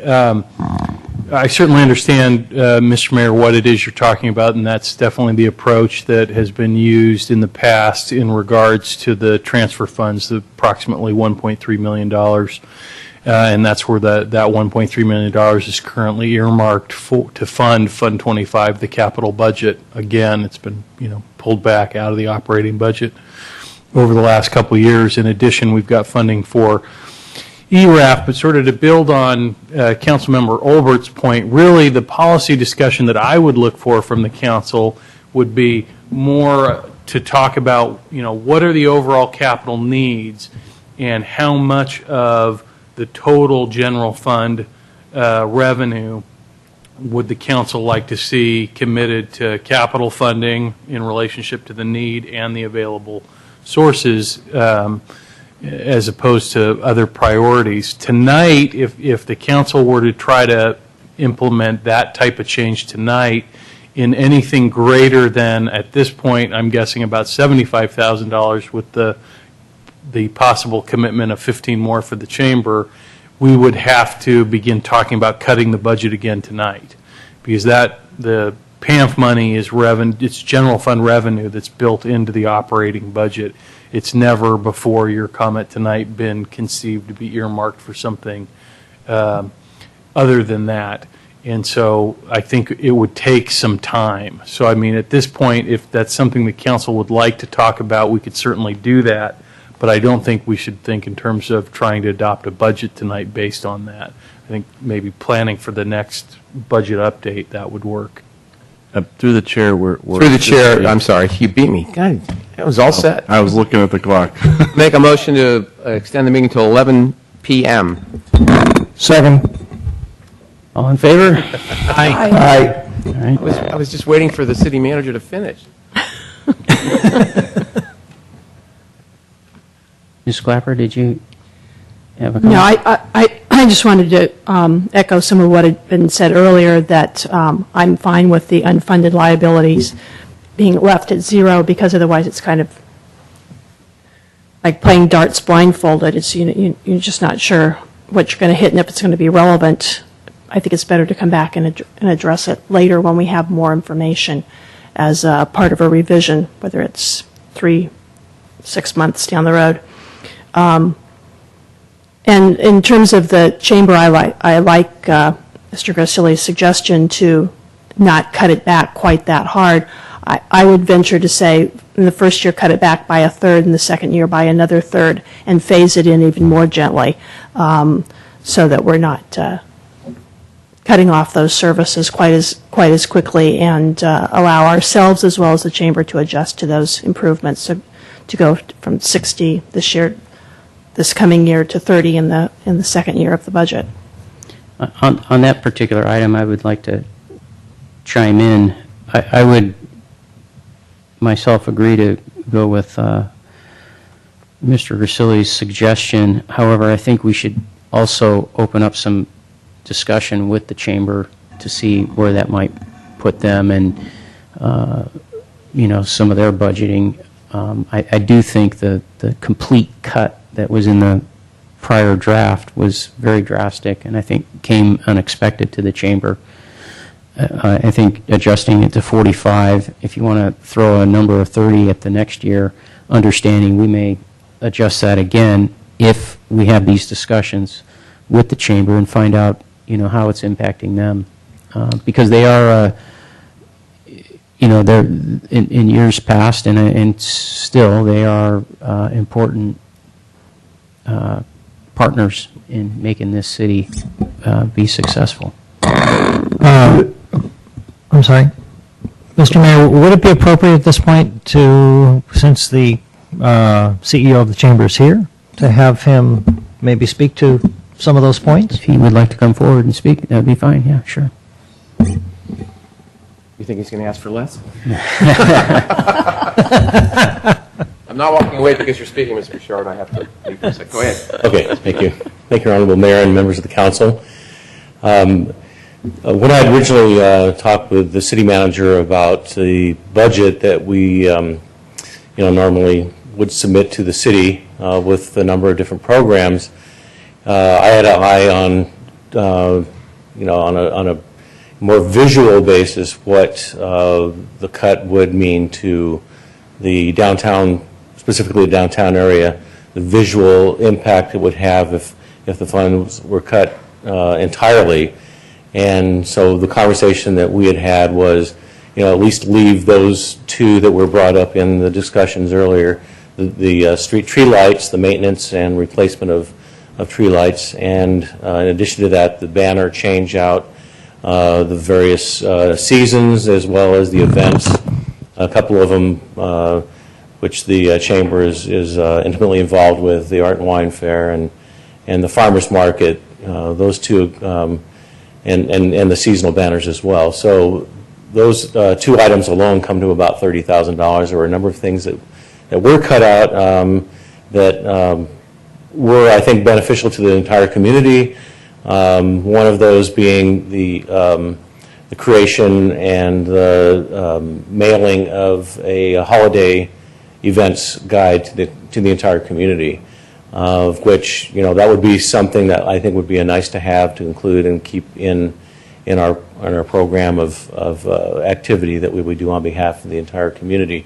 So those items, along with maybe a little bit allocated toward the staff time dedicated to those projects, would probably be what Councilmember Gasilli had mentioned. And if you decide you want to go beyond that, it would be just a matter of me sitting down with the city staff and coming up with a program that made most sense for everybody involved. But having that targeted ballpark to work with still gives us some opportunity to sit down with the city staff and come up with something that's reasonable and would effectively allow us to continue to do something in the community that would benefit both the chamber and the city as well. It's stated, if I may, I'd like to ask you a question then, so I make sure I heard it correctly. If we put it at 45, the mailing on the holiday events could be put back in. That's correct. And then if we bookmark 30, with the understanding that we could have some discussions between yourself and the city manager, the 30 is enough to bookmark, and we can look at that number. That's correct. For the That's second correct. year out. That's Okay. correct. All right. And again, with the larger number, there was some allocation there toward staff time for the chamber, so we would have to look at how that would impact our current level of staffing, and if we're not programmed to do some of the publications that we've done in the past, then that would certainly reduce that amount of time, obviously. And so there's less time probably dedicated toward the street tree light banners, but if you get into the publications, then there's a little bit more staff time involved in that type of activity. Very good. Thank you. And I think, by the way, what was said about the mailing, first thing that immediately comes to mind is, oh, well, we can do that with emailing and e-notify, but what we heard from the fella at the last meeting is that mailing still has a huge impact on people being aware of things in the community. There's actually still a very small segment of folks who tend to get their information and actually pay attention to it via email. So, very good. Thank you. Any questions from staff, from council? Okay. No. Thank you. All right, so we got that item. Mr. Mayor? Yes, sir. I believe I interrupted Mr. Olbert. You did. So I wanted to be respectful that he had the opportunity to speak it before we Okay. move on. Mr. Olbert, I have some comments on this budget as well, but I'm waiting. Did I kill your memory? Mr. Olbert is embarrassed to have to admit that he doesn't remember the point he was going to make, so obviously it must not have been terribly important. Okay. All right. Any other comments? Not at this time. The only, oh, go ahead. Are we going to make some final comments, or do you have some more points you wanted to make, or? Well, I'm looking for comments that might impact any adjustments to the budget that we might make. It sounds like, if from taking my notes, we've got the chamber item. If I read the tea leaves correctly, I think on the pension liability, the council's happy to keep it at 0, keeping in mind, I think, if I'm hearing this correctly, what Mr. Maltby said about IDing any surplus that would be available or could be targeted for something that might come down from CalPERS. Is that right? Do I get that correct? Yeah. I just have one question I wanted to ask Mr. Maltby. Going from 30 to 45,000 for the chamber budgeting, does that have any big impacts on other parts of the budget? Is it something that can be managed? At this point, it would reduce your surplus by about $15,000 to about 75. So, I mean, basically, we're running, razor thin here, but you still have a balanced budget for the next fiscal year. So, I don't think that has a significant impact. You might ask the chamber, if you do that, to come back and give you a full financial reporting on their revenues and expenditures in any particular year. I don't think that's something that's been done in the past by the chamber. It's something that the council's often done with other organizations they give money to. All right, thank you. Just as an aside, Mr. Mayor, that sounds like a decent suggestion at the appropriate time. For what? What Mr. Maltby had suggested about having the chamber come back and present to us. Yes. On their finances. Okay, very good. Yeah. So one item that hasn't been discussed that I would like to throw out there is when I look at the org chart, when I read through the whole budget and what we've done with employees, even in this budget, we've cut a couple of employees out, and we're going to deal with those types of services differently. What I'm seeing is a city entity that is really heavy in chiefs and very light in Indians. And I don't know that, we're in a position to solve that tonight, but I would like to hear some comments from council. Might we ask the city manager to look at this organization again and look at some of these positions and decide if we might do some further reorganizing, but not looking at the Indians, instead looking at the chiefs? Because as I see it, we've got a lot of chiefs. And I spent some time looking at other cities on the peninsula that are relative similar sizes to us, and their org charts where they were available, or just the description of the departments where they were available. And for example, we're one of the only cities on the peninsula of our size that has an assistant city manager. Most of them have just the city manager and then the other department heads. I think it's, if we're going to really go to the next step with all our reorganization that we've done so nicely these last few years, I think this is something that needs to be looked at. Okay, on that point, Jeff, can you tell us in all the cities in San Mateo County, how many cities have an assistant city manager? Through the chair, I apologize. I'd like to make a motion to extend to 11:15. This will be the last motion I'll be making. I will not be voting for any more extensions. Seriously, I won't be voting for any more extensions. So, just to let you know. Second. All in favor? Aye. I can't answer your question specifically. My gut reaction is that it's somewhere around 11 of the about 23, 22 cities in the county that have managers, have assistant managers, but it's something I can very easily pull together. If that's the question you're looking for specifically, or if you want to expand it and have a discussion about department heads, I could do that a little bit more easily right now, as we've, over the last 7 years, we've consolidated a whole number of management positions down into just a handful of department heads that we have today.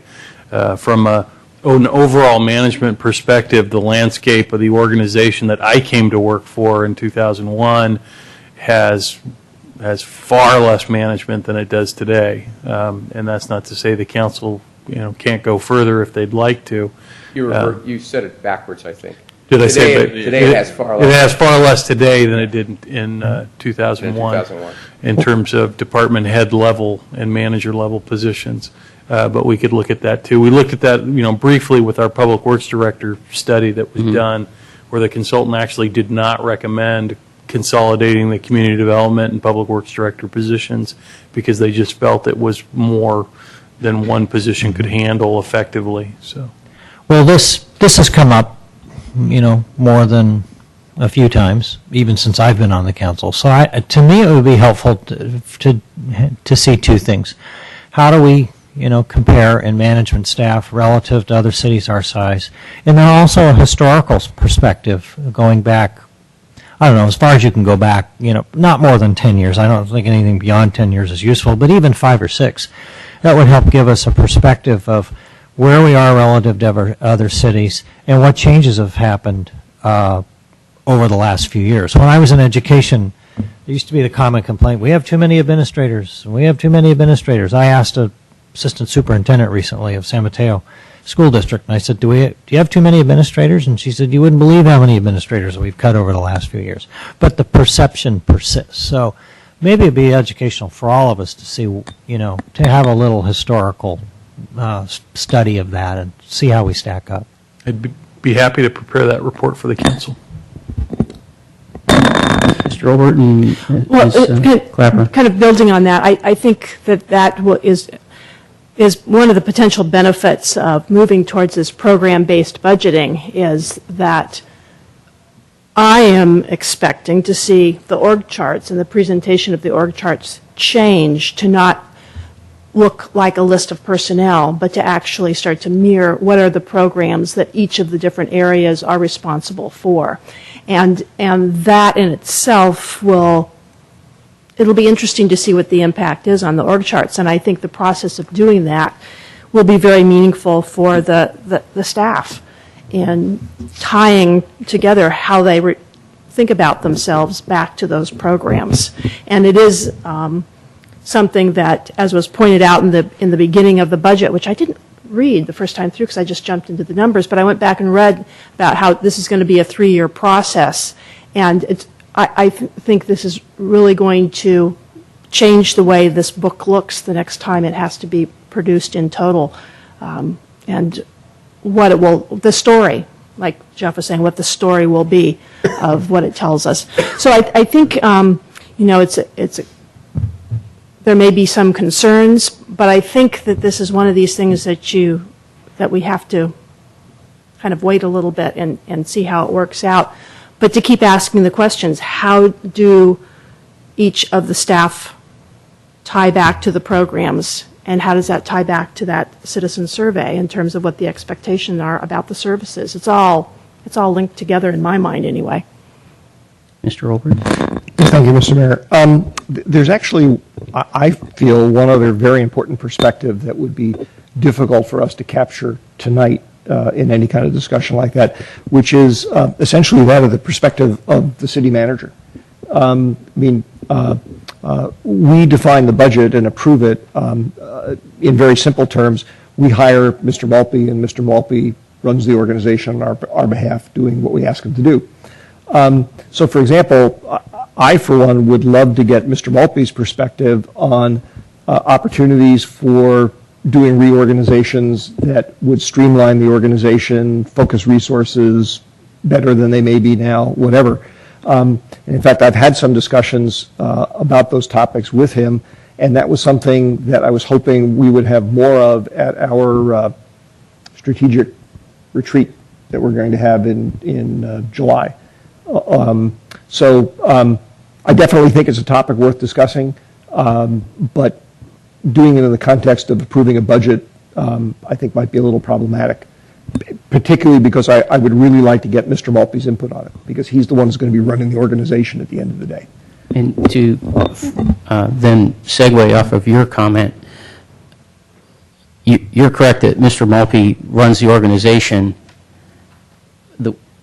From my perspective, and I think you would agree, having been out on the campaign trail recently, we respond to the citizens, and they look at our government, our city government, and say, how much government do we need? And they, I hear from people who say things like, we've become a contract city in a substantial way, not entirely, but in a substantial way. And so how much management do we need to manage contracts as opposed to where we used to be managing employees? So that's our job, and on the other side of the budget is looking behind us and saying, okay, all you taxpayers, how much government do you want to pay for and what do you actually need? So, yeah, tonight maybe we can't have that discussion. I think we can have it or ask Mr. Maltby to put something together. To Ron's comment about how many cities, from my look at it, I didn't look at, speaking specifically about the assistant city manager position, I didn't look at all the cities because I knew the larger ones have it. I looked at a few, Daly City, for instance, but the cities that are our size or maybe a little bit smaller, Half Moon Bay has an assistant to the city manager. I took that to mean more like what Nakaya is, an executive assistant. Millbrae, I don't think has an assistant city manager. Foster City, Menlo Park, all of which are, about our size. But again, like I said, we've morphed and changed from being almost entirely having our own employees, except for what we shared in the South County Fire model that we had, to now having, police contracted out, fire almost all contracted out, Parks and Rec, maintenance, part of that contracted out, finance or payroll and so forth contracted out. So we're a far different organization than we were years ago. And to Ms. Clapper's comments, I wanted to turn to page,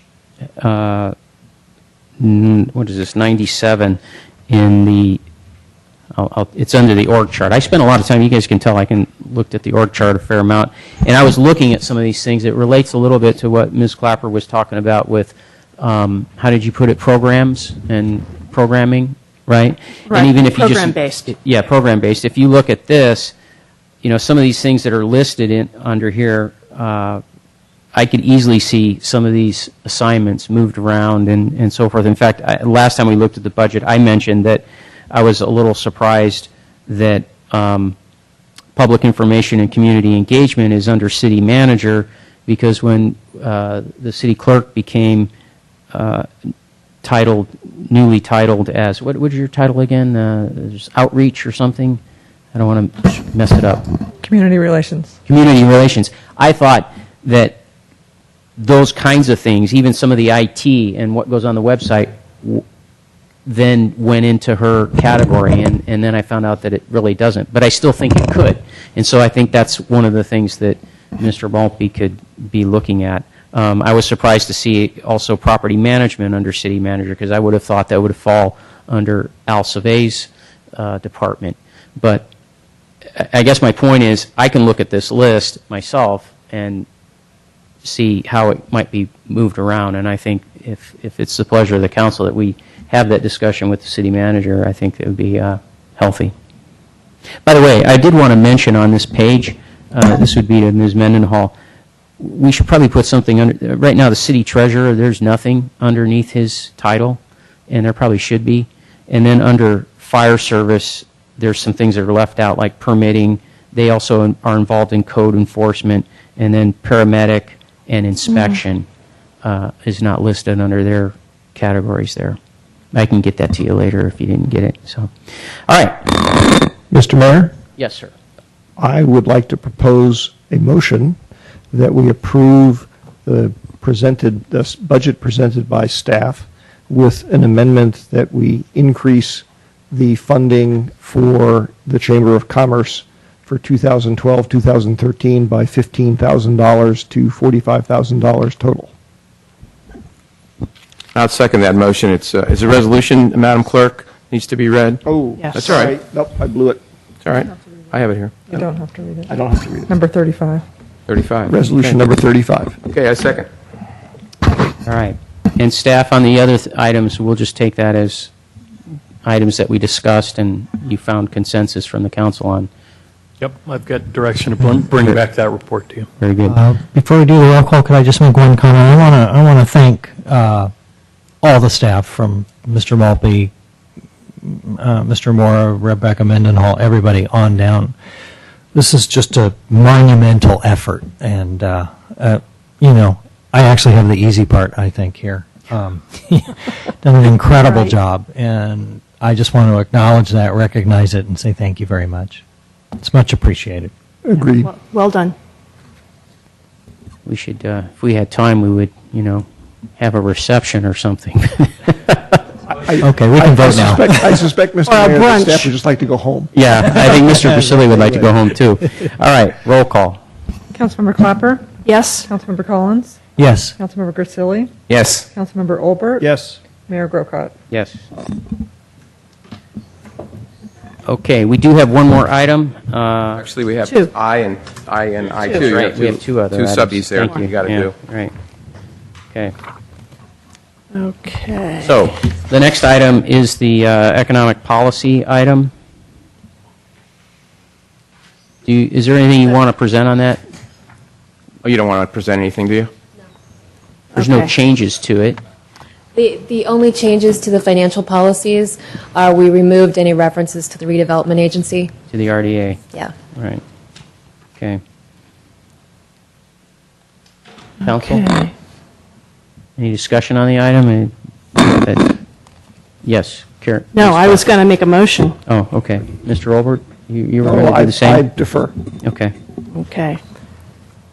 I move that we approve Resolution 2012 35? Is that 35? 36. 36. 36 and Okay. 37, if you want to take them together. I don't think we I don't can. think we are. No. I think we're just going to take them one at a time. It's too complicated at this hour. Okay. Approve the resolution of the City Council of the City of San Carlos to adopt the financial policies as presented. Second. Any discussion?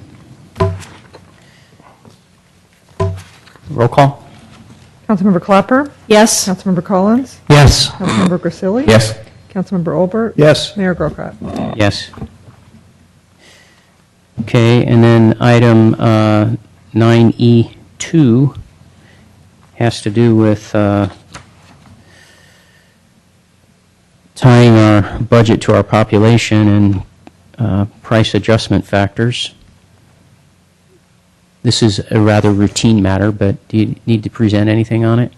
There's nothing more to add other than what's in the staff report. It's a process that we go through every year just to make sure that our appropriation levels we're well under the limit. Yeah, we're in line, more than in line. Okay. A motion on this item. Mr. Mayor, I'll move that we approve resolution number 2012-37. And this is the resolution of the City Council and the City of San Carlos electing the population and price adjustment factors and establishing the 2012-2013 appropriations limit of the City of San Carlos pursuant to California Constitutional Article 13B and Section 7900 ETSEQ of the California Government Code. Second. Roll call? Councilmember Clapper? Yes? Councilmember Collins? Yes. Councilmember Grisilli? Yes. Councilmember Olbert? Yes. Mayor Grocott? Yes. Okay, that brings us to the last item, which is committee assignments. And boy, I really wish we had more time to discuss this one. Is this something? Couldn't we can postpone defer? this till the next meeting? We possibly could. What we could do is go ahead and make a few assignments for Ms. Clapper's sake, and then discuss it further, because the item that I think needs a little bit of discussion is the item I brought up earlier about the fire department and the, possibly putting together an ad hoc committee to look at how we might change that model for the future. Mr. Mayor, we're approaching 11:15. Do we need a motion since Mr. Griselli is not going to? Well, if we can get this provide it? done before 11:15, All right. we won't need a motion. All right. So what we could do is, for the sake of Ms. Clapper, deal with a few of these assignments, and then just put this on the agenda for some of the others. What I'm afraid of is there might be some meetings coming up that, need to be assigned to. We need the assignments. Speaking for Karen, very just quickly, I discussed this with her.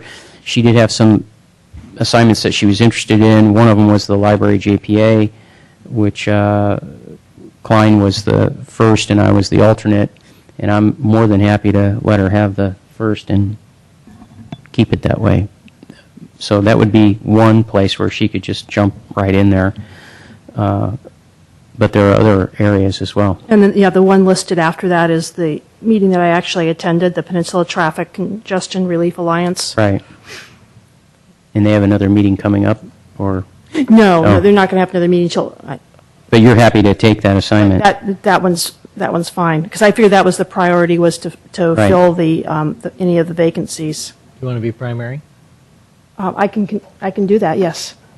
Unless you had an interest in doing that, okay. So it would be any of these where, The only other primary that's on there is listed. the 2+2. All the others are, unless we get to our own internal things, which I'm not as concerned about tonight, we can deal with those later. But does the 2+2 have a meeting coming up, or did they take off for the summer a little bit, or what? They're probably off. We had one a month or so Yeah, ago. they're quarterly, so we probably are about 2 or 3 months out. So we've got some time on that one. All right, for tonight, then do we want to just deal with the library JPA and Peninsula congestion, and then we can continue this item? Is that fine? That would be fine. Do we even need a motion on that? No, we don't need a motion. It's actually, I could be a dictator on this and just assign them. Actually, we do need a motion. Oh, we do? The mayor, yeah, the mayor recommends, the Oh, council okay. approves. So, all right. Mr. Mayor, I recommend that we appoint Ms. Clapper to be our representative to the Library JPA Board and to the Peninsula Congestion Peninsula Relief. Congestion Relief Alliance. Second? I'll second. We had 3 seconds. We'll give it to Mr. Collins. Okay, roll call. Councilmember Clapper? yes? Councilmember Collins? Yes. Councilmember Grisilli? Yes. Councilmember Olbert? Yes. Mayor Grocott? Yes. And then we'll have this on the agenda for the next time, too, July 9th.